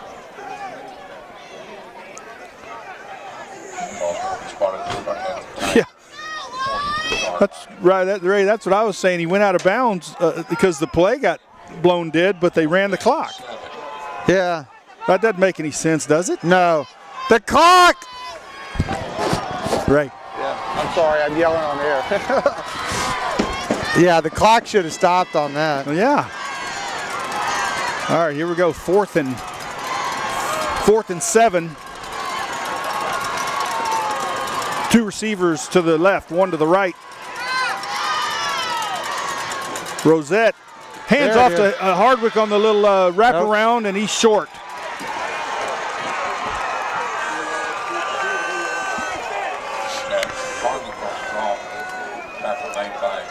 Drop short of the first down. Ball will go over on downs. Ball goes over on downs. Tigers first down 10 from their own 38.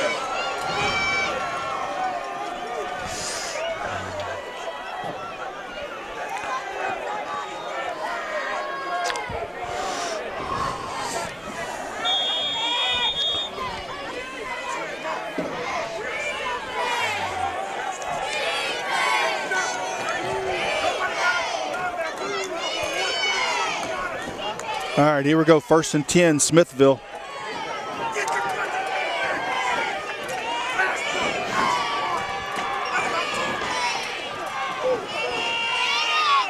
Handoff to number 3 over the right-hand side. Good defensive play there by DeRuin.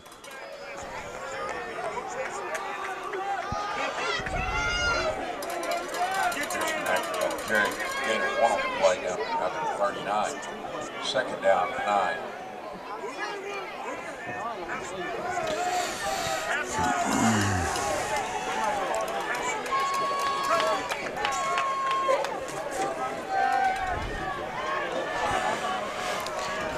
Two receivers split to the right, 2 to the left.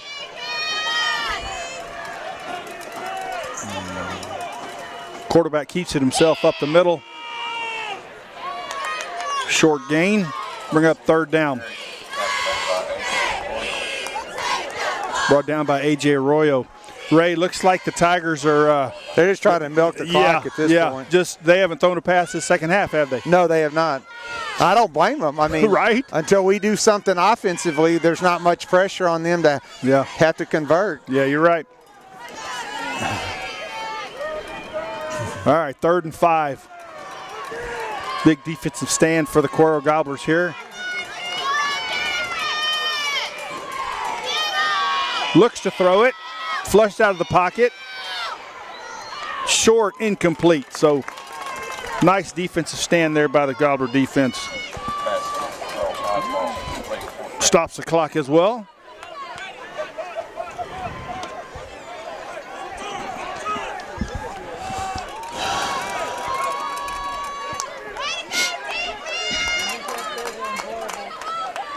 Well, we had 4 come off and 3 go on. 1, 2, 3, 4, 5, 6. We have 10 guys on the field. There we go. Ellaby's going. Deep for the Gobblers is Xavier Durham. Almost. It's blocked. I think it was blocked.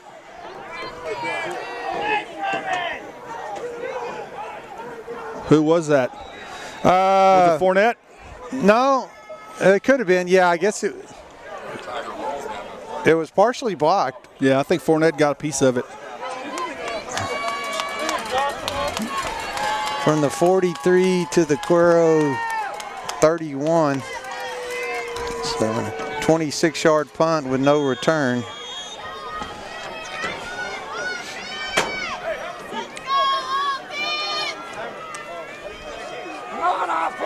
Two receivers to the left, 1 to the right. Rosette and Hardwick in the backfield.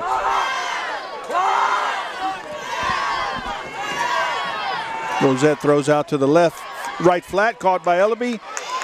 Driven out of bounds at the marker.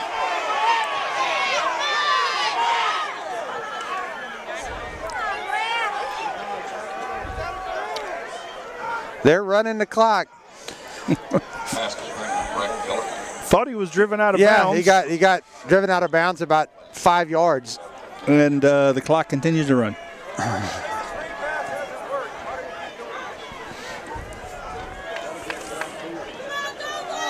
Yeah, they got a block. He doesn't have time to throw the ball more than 5 yards down the field.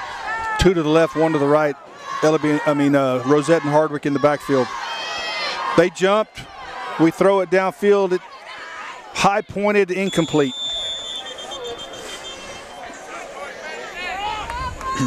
But they were offsides. Flag on the play.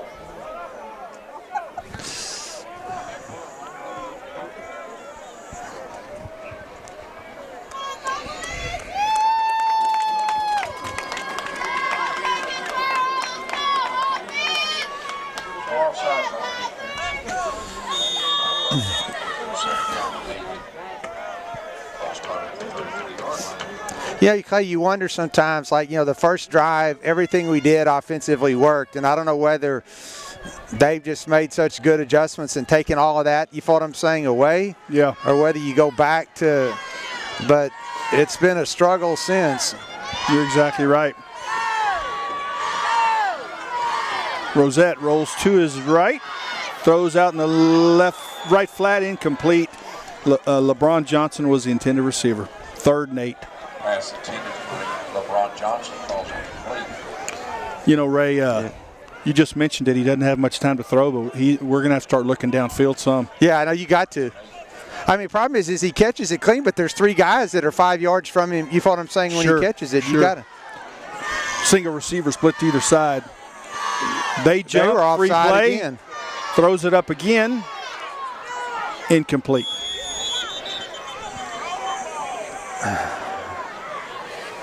Offsides against the Tigers. It's unbelievable how many penalties they've had. Well, we've had the ball in the second half.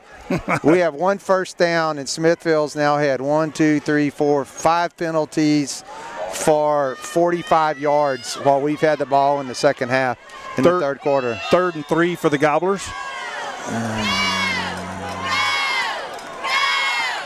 They jump again. We throw it up again. Incomplete. It's like deja vu all over again. Number 44 was offside. Offsides Tigers. Number 44 is offside. First down.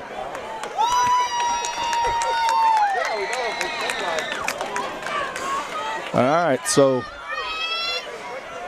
another offsides. Yeah, they were First down. offside, so that's a first down. Yard line. First down to the 43-yard line. 1st and 10. We're getting it 5 yards at a time, right? Yeah, problem is we're going to run out of clock. Because in high school, they started after the penalty. See, the clock starts moving again, which I'm not sure I figured that out. But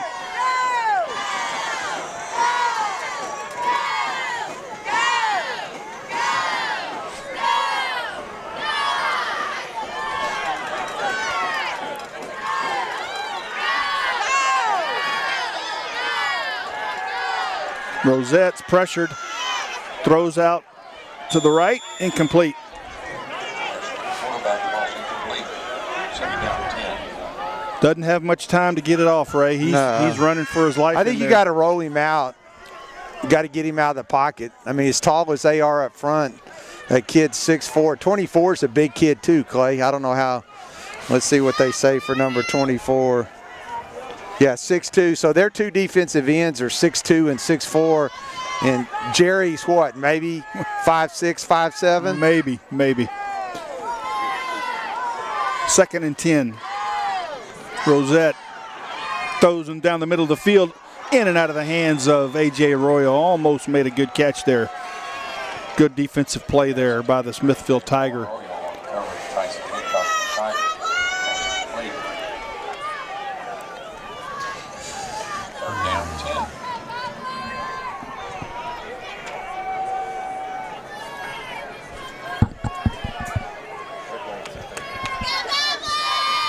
Snap it. We got him offside again.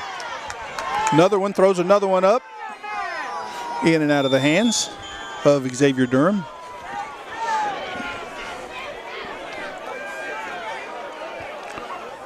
Offsides Tigers. Cost us 5.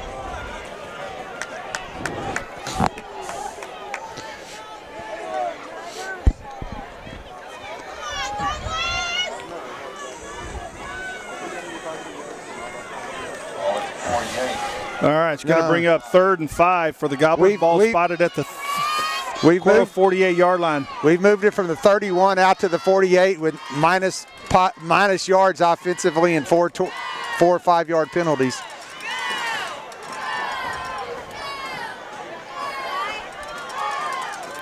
Tyson Williams lined up behind Rosette.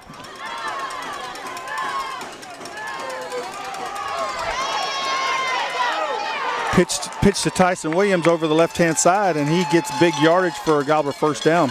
You know, Clay, that's almost a pass. I know. He spins out, but the pitch was forward, don't you think? That's what the Smithville coaches are hollering at. I mean, it's fine. You're behind the line of scrimmage. Yeah. They thought it was a forward lateral. You know it? I think it was a forward pass. That's got to be on us because they stopped the deal. So from the 48 to the 42, yeah.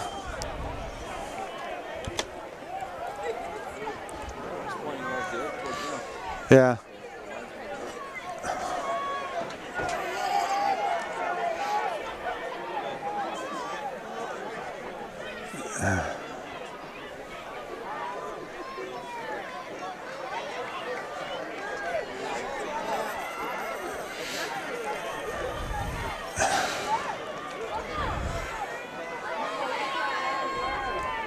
Tigers will lose the ball back to the 47 on 47-yard line.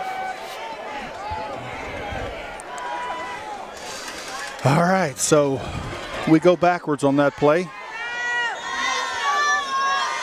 4th and 15. First and 15. 1st and 15. My bad. Yeah. There's a big difference in 1st and 15 and 4th and 15. I'd rather not have the 5-yard penalty, but 2 receivers out to the right. Rosette and Williams. Pitches it to Williams around the right-hand side. Makes 1 man miss, makes 2 men miss, and finally gets dragged down. that was a lateral, so that is a run. Williams on the carry, tackled by Tennis. Hancock. Picked up 6. Ball spot at the 41-yard line, Smithville. Second down 9.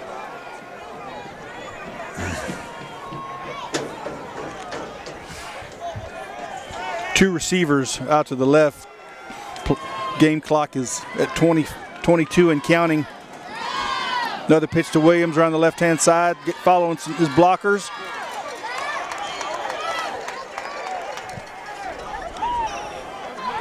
And that is probably going to be the last play of the third quarter. Nice Hancock to the tackle. Ball spot at the 36. Third down 5. And that's the end of 3. Bobcat of Victoria is your one-stop shop for Bobcat equipment sales, rentals, parts, and service. Conveniently located on U.S. Highway 59 in Victoria, their experienced team can help find the right machine for your needs. They have a wide selection of compact track loaders, skid steer loaders, compact excavators, and attachments. They offer daily and monthly rentals on Bobcat equipment. Contact them at 361-579-0922.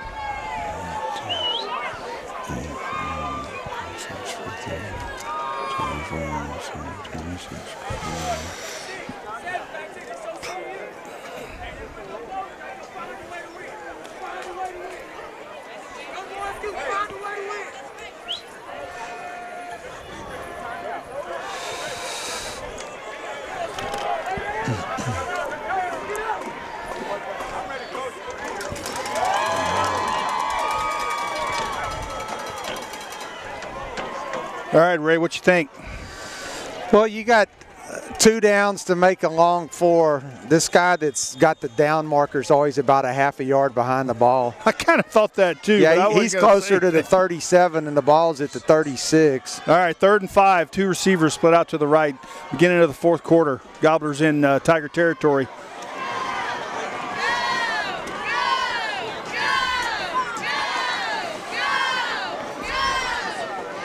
Rosette's trying to draw him off sides.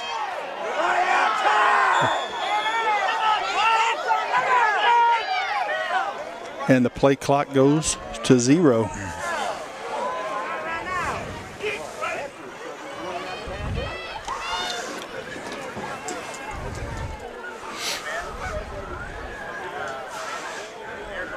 That's plagued the Gobblers all year long, Ray. Yeah. Well, it's like, again, same thing in the first half. It's like he's trying to draw them off sides, and then he's looking, you follow what I'm saying, to see what they want to call. But Rosette's not looking to the sideline. There was like 4 seconds left when he looked that time.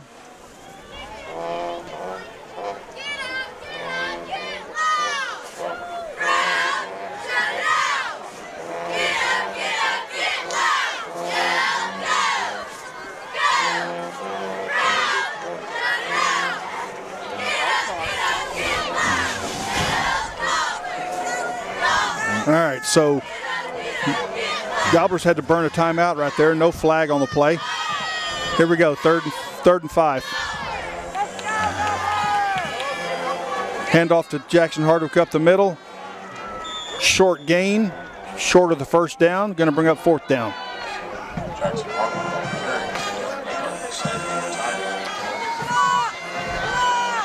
carry. Gobblers go quick, trying to catch Smithville off guard.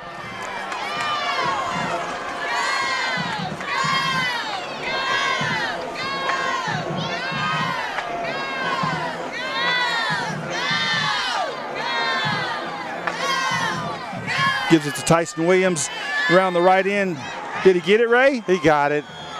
Yeah. Smithville saying no. Nah, he got it. Yep, he got it. He only needed about 1.5 yards, and he went from the 33 to almost the 30.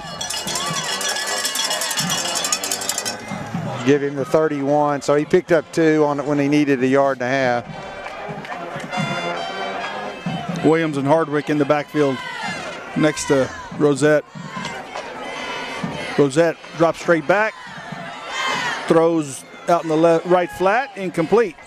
His intended receiver wasn't even looking. Tyson Williams never looked for the ball.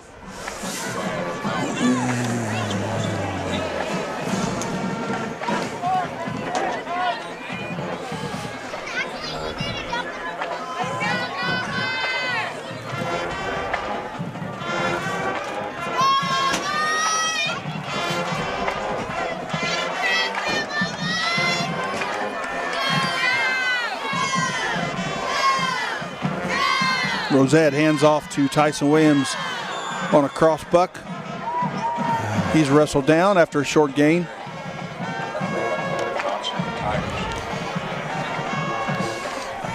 Third and 7.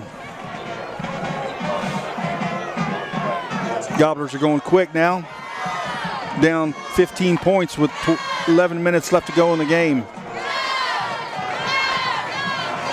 Fakes the handoff, rolls to his right, throws downfield. Caught! Flag on the play. Good catch there by Breck Ellaby down they gonna at about call the 1. Offensive pass interference?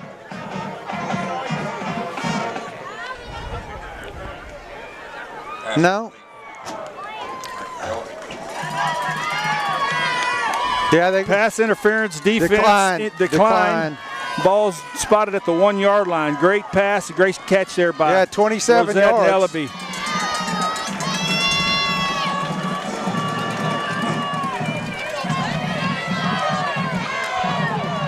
Hardwick and Williams, thunder and lightning.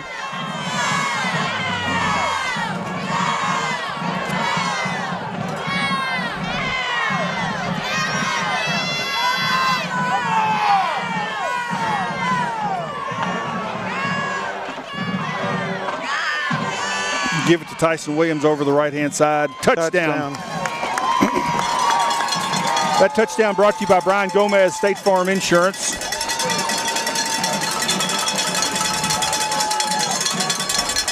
Offense stays out on the field. Going to go for 2. It's unusual. Usually you kick the extra point. You save the 2 point for the last, you know what I'm saying, to stay 1 possession. Because if you don't make the 2 here, you're down 2 scores.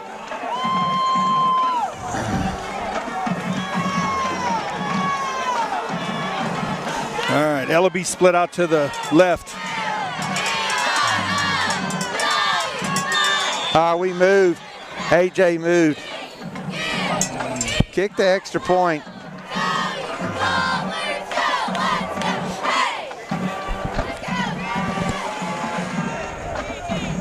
Extra point, that's a good call.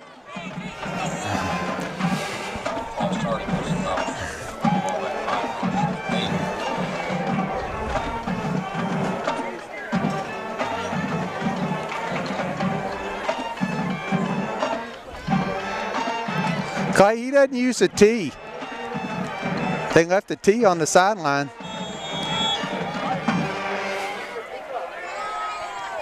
The kick is blocked, folks. The extra point is blocked. That makes it that leaves it a 9-point game. Man, they came through untouched. A bunch of them did, Ray. Yeah. A big extra point has been blocked. 2-possession game now, 29-20 with 10.5 minutes left to go in the game.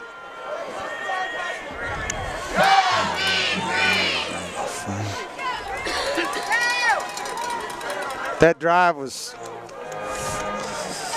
5 minutes and 30 seconds. 1, 2, 3, 4, 5, 6, 7, 8, 9, 10, 11, 12, 13 plays and 5 penalties, so 18 potential snaps, but it goes as a 13-play drive.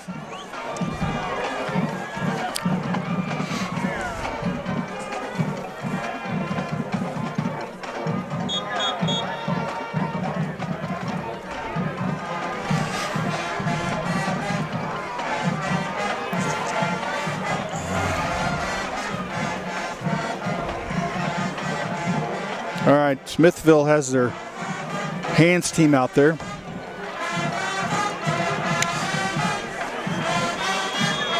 We have a potential onside kick. Deruin and Fournette. Is Nataro going to kick it? Or Nataro, you're exactly right. High pooch kick, fielded at about the 20-yard line. Flag on the play. Brought down by Lucas DeBoard.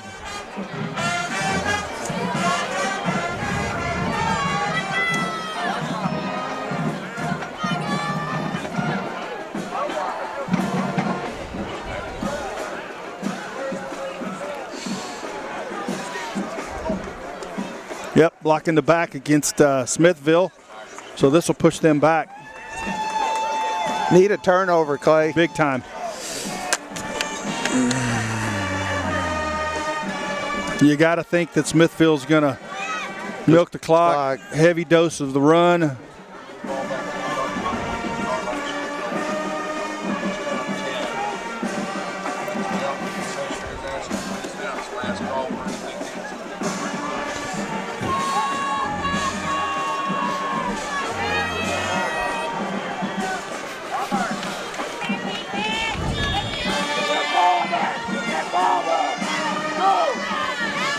Hands off to the big running back there's around the Holden. left-hand side. He's going down the Tiger sidelines. That's that big running back we were talking about, number 18. Chris Sanders, 6'1", 225. They were locked on our cornerback for 15 yards, running sideways.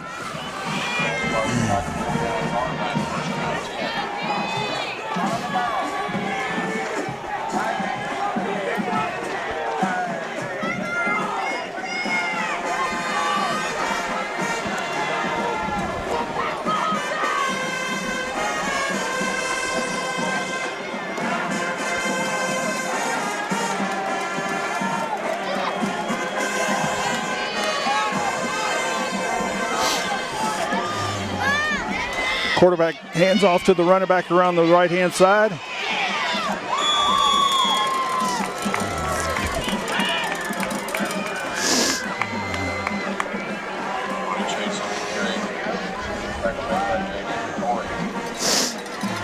Gain of a couple.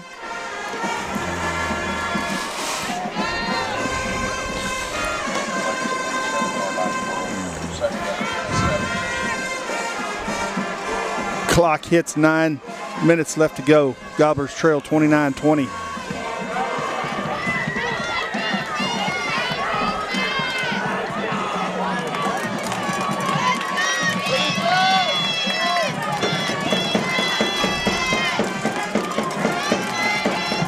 Quarterback keeps it himself up the middle. He's fumbled it twice tonight. I hope they keep running him.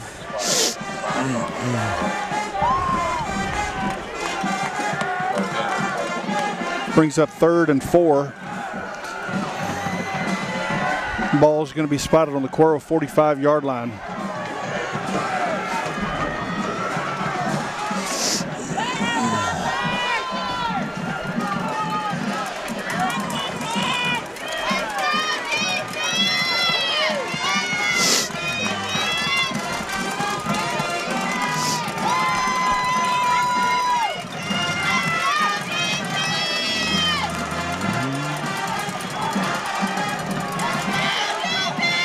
Hands off to the big running back over the left-hand side.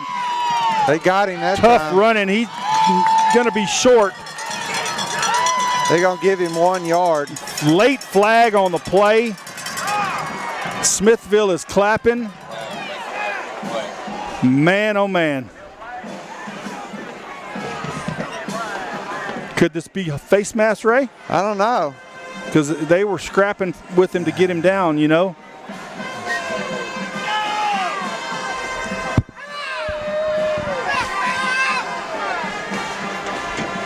Penalties have killed the Gobblers tonight. 15-yarder, folks.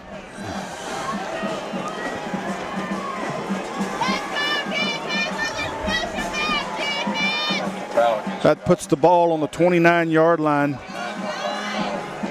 First down 10 Tigers.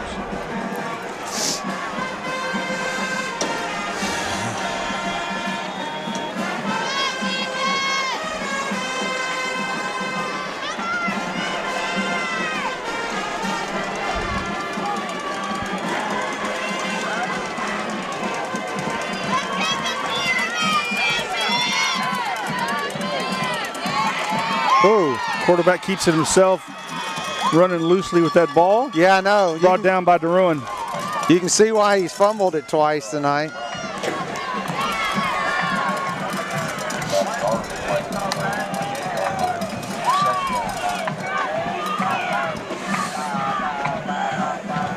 Gain of 1, bring up 2nd and 9.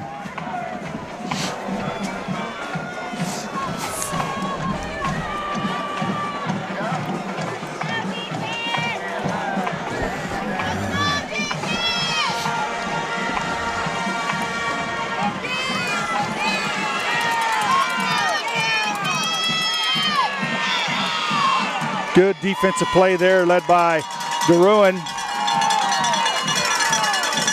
along with Sean Burks.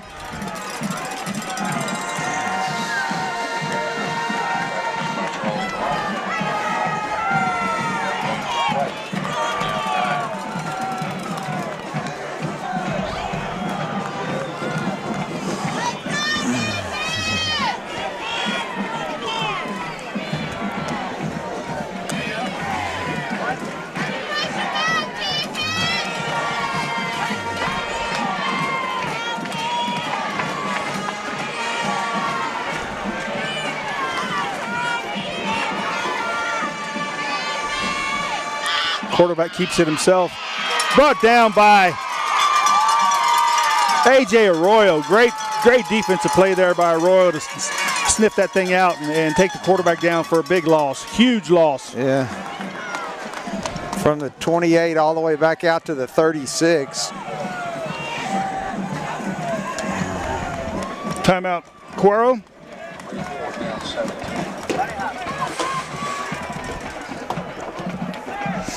Partners is a longtime sponsor of the Cuero Gobblers Athletic Booster Club. They have recently become partnered with the Benny Boyd Group. Stop by Partners for your car or truck shopping needs and excellent parts and service department. Energy Waste is also a longtime gold sponsor of the Cuero Gobblers Athletic Booster Club. They are a full-service rental company with modern equipment and exceptional employees that believe in providing customer service to their clientele. In business since 1986, they are committed to excellent customer service. Contact Energy Waste at 361-275-2220. Clay, I don't think they're going to punt. I think, I'd throw it up in the end zone, but they are going to punt. Yeah. I'm confusing 9 and 8. They look alike with the orange numbers on the black jerseys, but they are going to punt. I mean, I know it's 4th and 17, but if he kicks it in the end zone, you gain 16 yards here.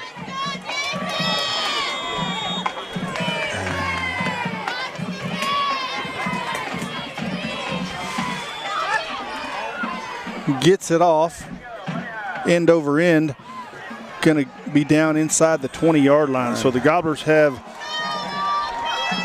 a long way to go with 5.5, and we have a late flag, folks.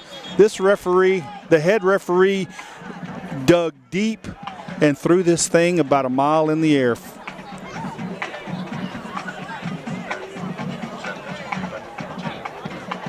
Calling Coach Alvarez over there to tell him what the flag is.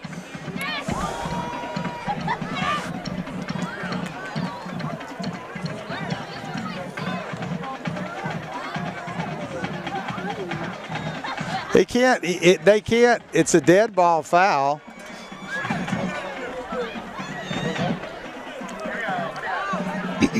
Not sure what happened, but he slung that flag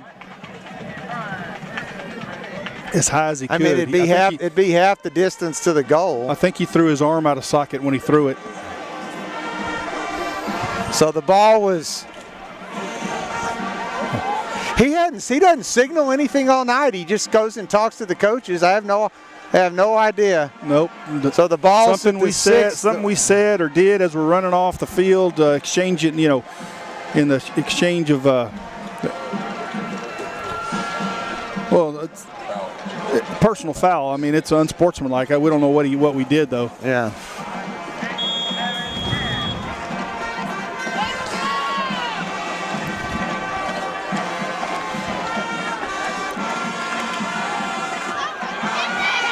Rosette throws it away.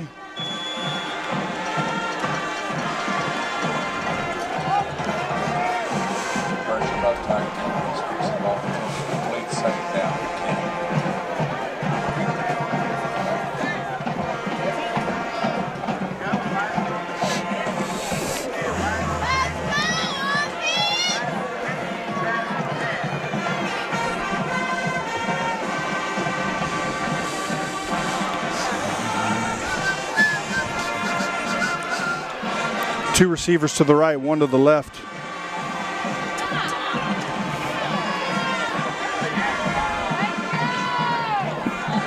Throws out in the left flat to LeBron Johnson. Makes one man miss, drug down from behind. Got a first. I think he got a first down. Should be, or it's very close.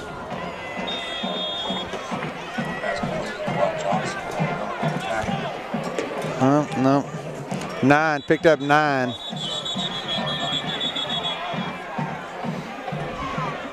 No, it is a first down, okay.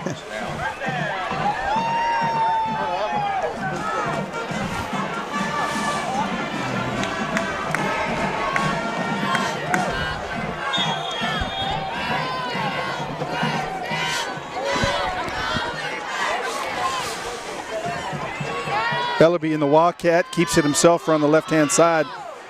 Cut down.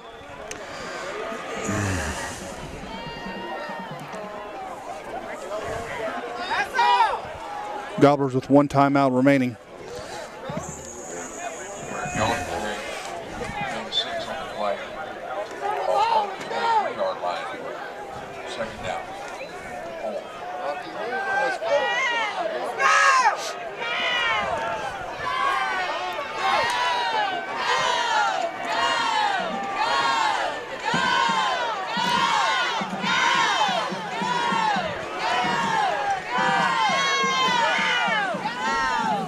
Pitch to Tyson Williams over the left-hand side.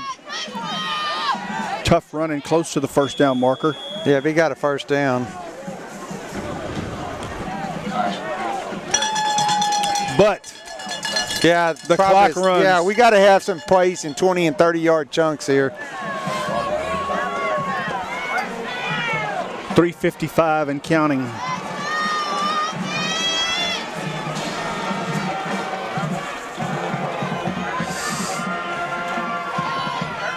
Rose to his left, Rosette does, throws downfield.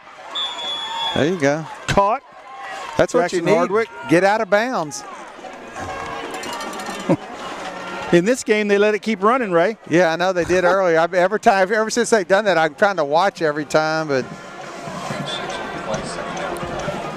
I mean, if they'll give you 6 yards every time and you only take 5 or 10 seconds, you follow what I'm saying, to do it, that's the best way to move the ball down the field.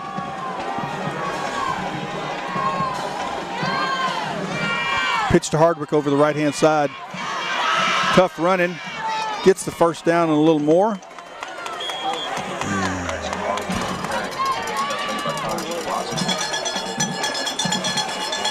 Picked up 9 in the first down. 1st and 10, Cuero from their 44-yard line. 3 receivers split to the left.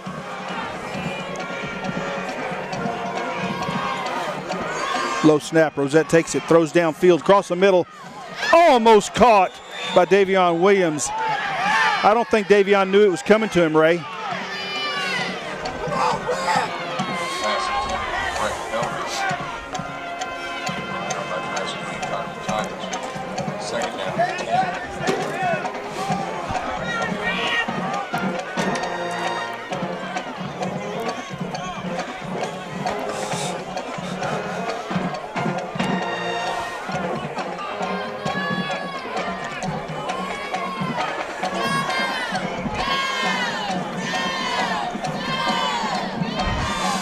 Two receivers to the right.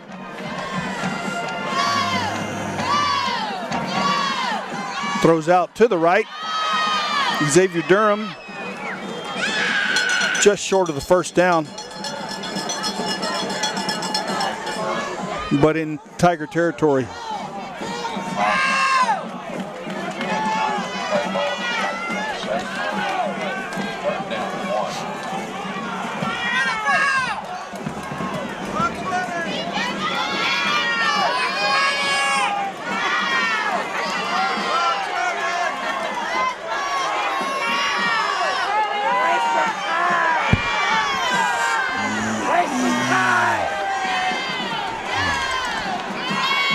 Empty backfield, Rosette. Reverse to Davion Williams. He cuts it up, gets the first down. That play took too long, though, Ray. Yeah.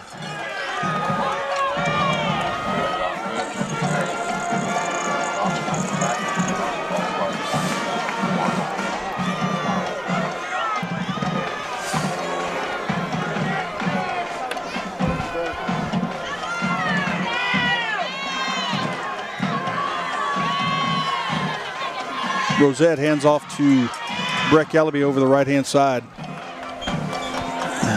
Good first down run.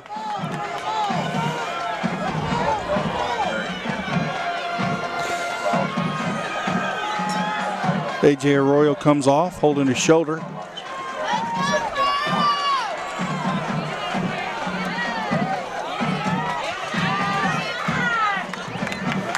Two receivers to the right, one to the left.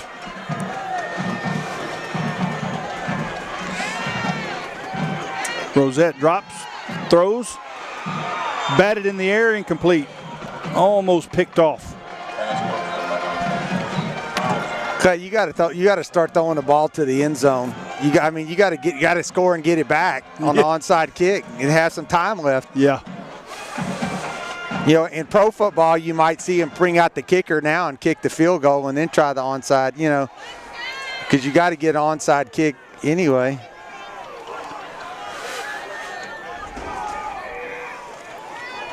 But, I mean, you got to throw it on every down here, and you got to throw it more than 10. You know, I guess you can run it here and get a first down on 3rd and 1. That's what they're going to do. They're going to give it to Breck up the middle, and he gets the first down. Let's go. Hurry up.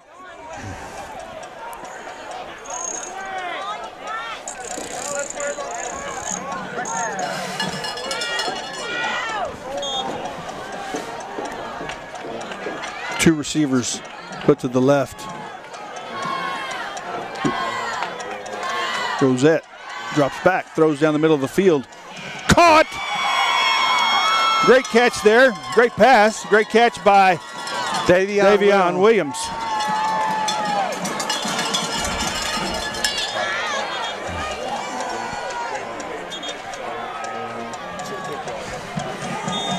The ball's on the 10. Clock has started.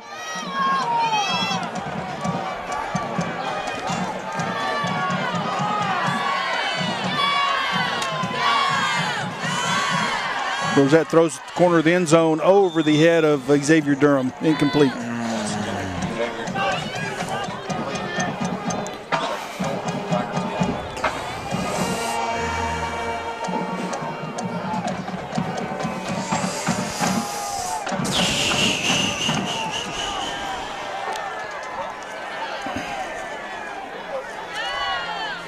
.36 seconds left to go. We jump. Yeah.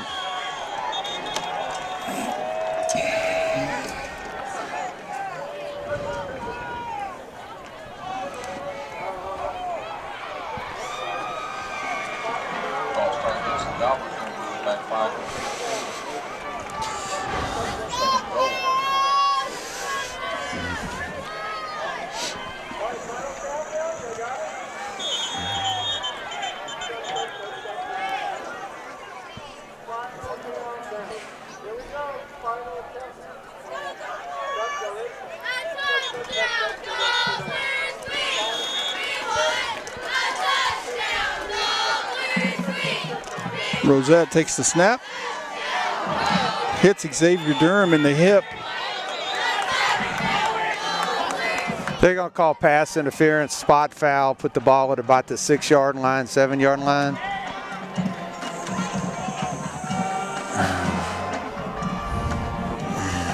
It'll be automatic first down.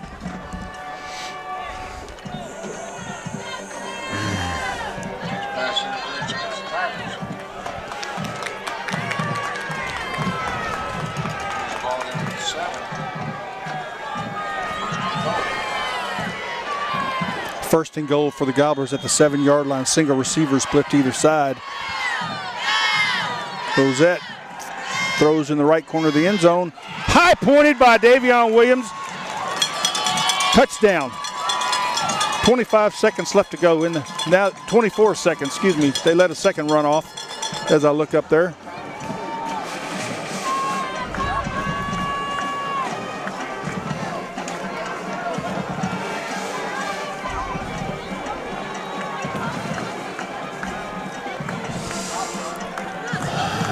We're going for 2 here.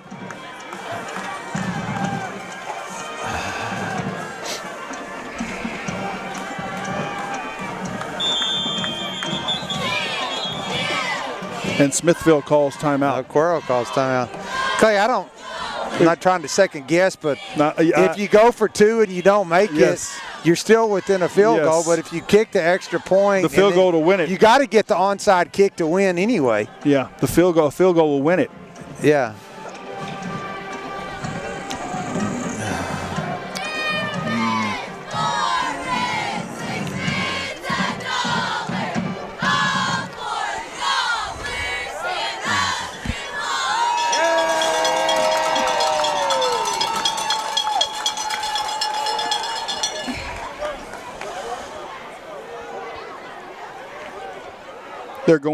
They're going to kick the extra point, Ray. Yeah, I think that's the smarter call. Thank you.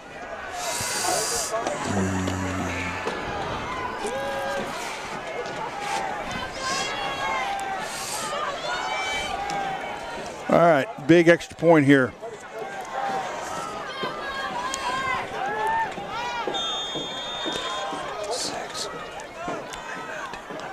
Smithville doesn't rush.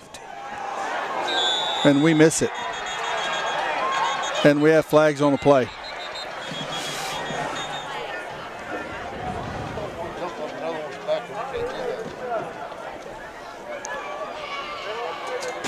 Okay, it's going to go against Smithville. So big penalty there. I think one of the Smithville players may have jumped on another one's back, and you can't do that. Lost by the 1.5-yard line. All right.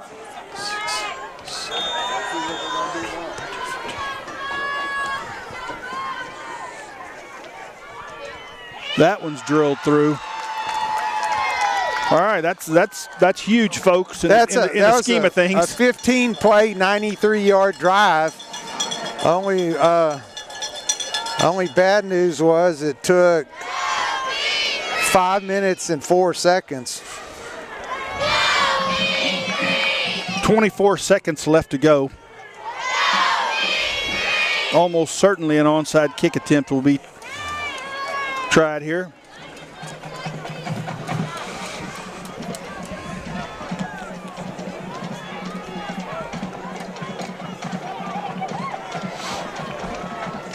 Cuero has 1 timeout left.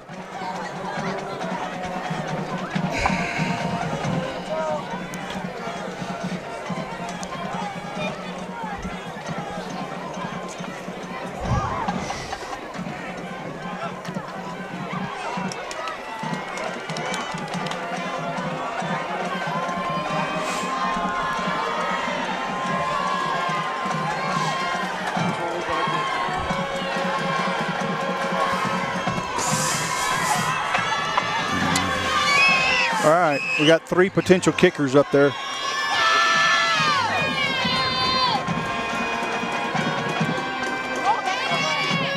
Stay in bounds. Flag flies, ball goes out of bounds. That'll do it. Take a knee. That will do it, I'm afraid.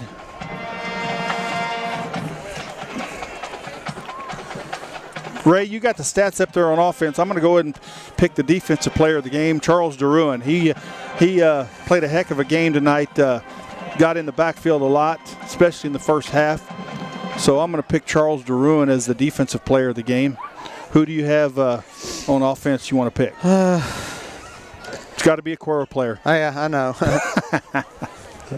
I guess statistically, Tyson's going to end up being the leading rusher, and he caught 3 passes for 37 yards. So I guess Tyson. Davion made 2 great plays in the final drive, but that's only 2 receptions he had. Davion Williams had 2 good catches at the end. But yeah, I think you'd have to go Tyson Williams. Okay, good pick. That's who I was thinking in my mind.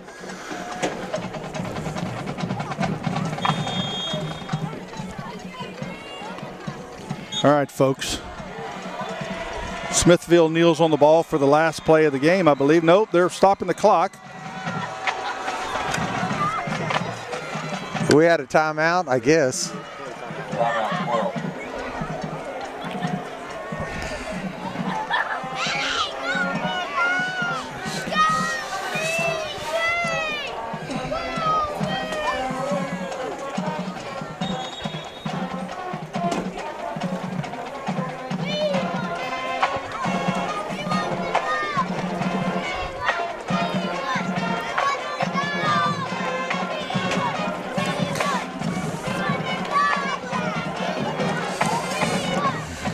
All right.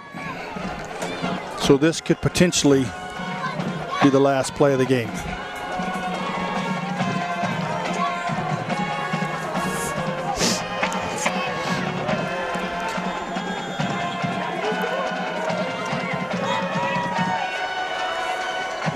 Folks, that is the last play of the game. Smithville on top, 29-27. That's your ball game. All right, so the defensive player of the game is Charles DeRuin. Offensive player of the game is going to be Tyson Williams. Folks, we appreciate you watching. We appreciate you listening. I want to thank Roland Villafranca and Oscar Ray for spotting for Ray and I up here. Tune in next Friday. Cuero Gobblers play the last regular season game of the year at home against the Gonzales Apaches. Ray? I'm cold, Clay. I'm cold too. Folks, we enjoyed it. We'll see y'all next week in the warmth of Gobbler Stadium.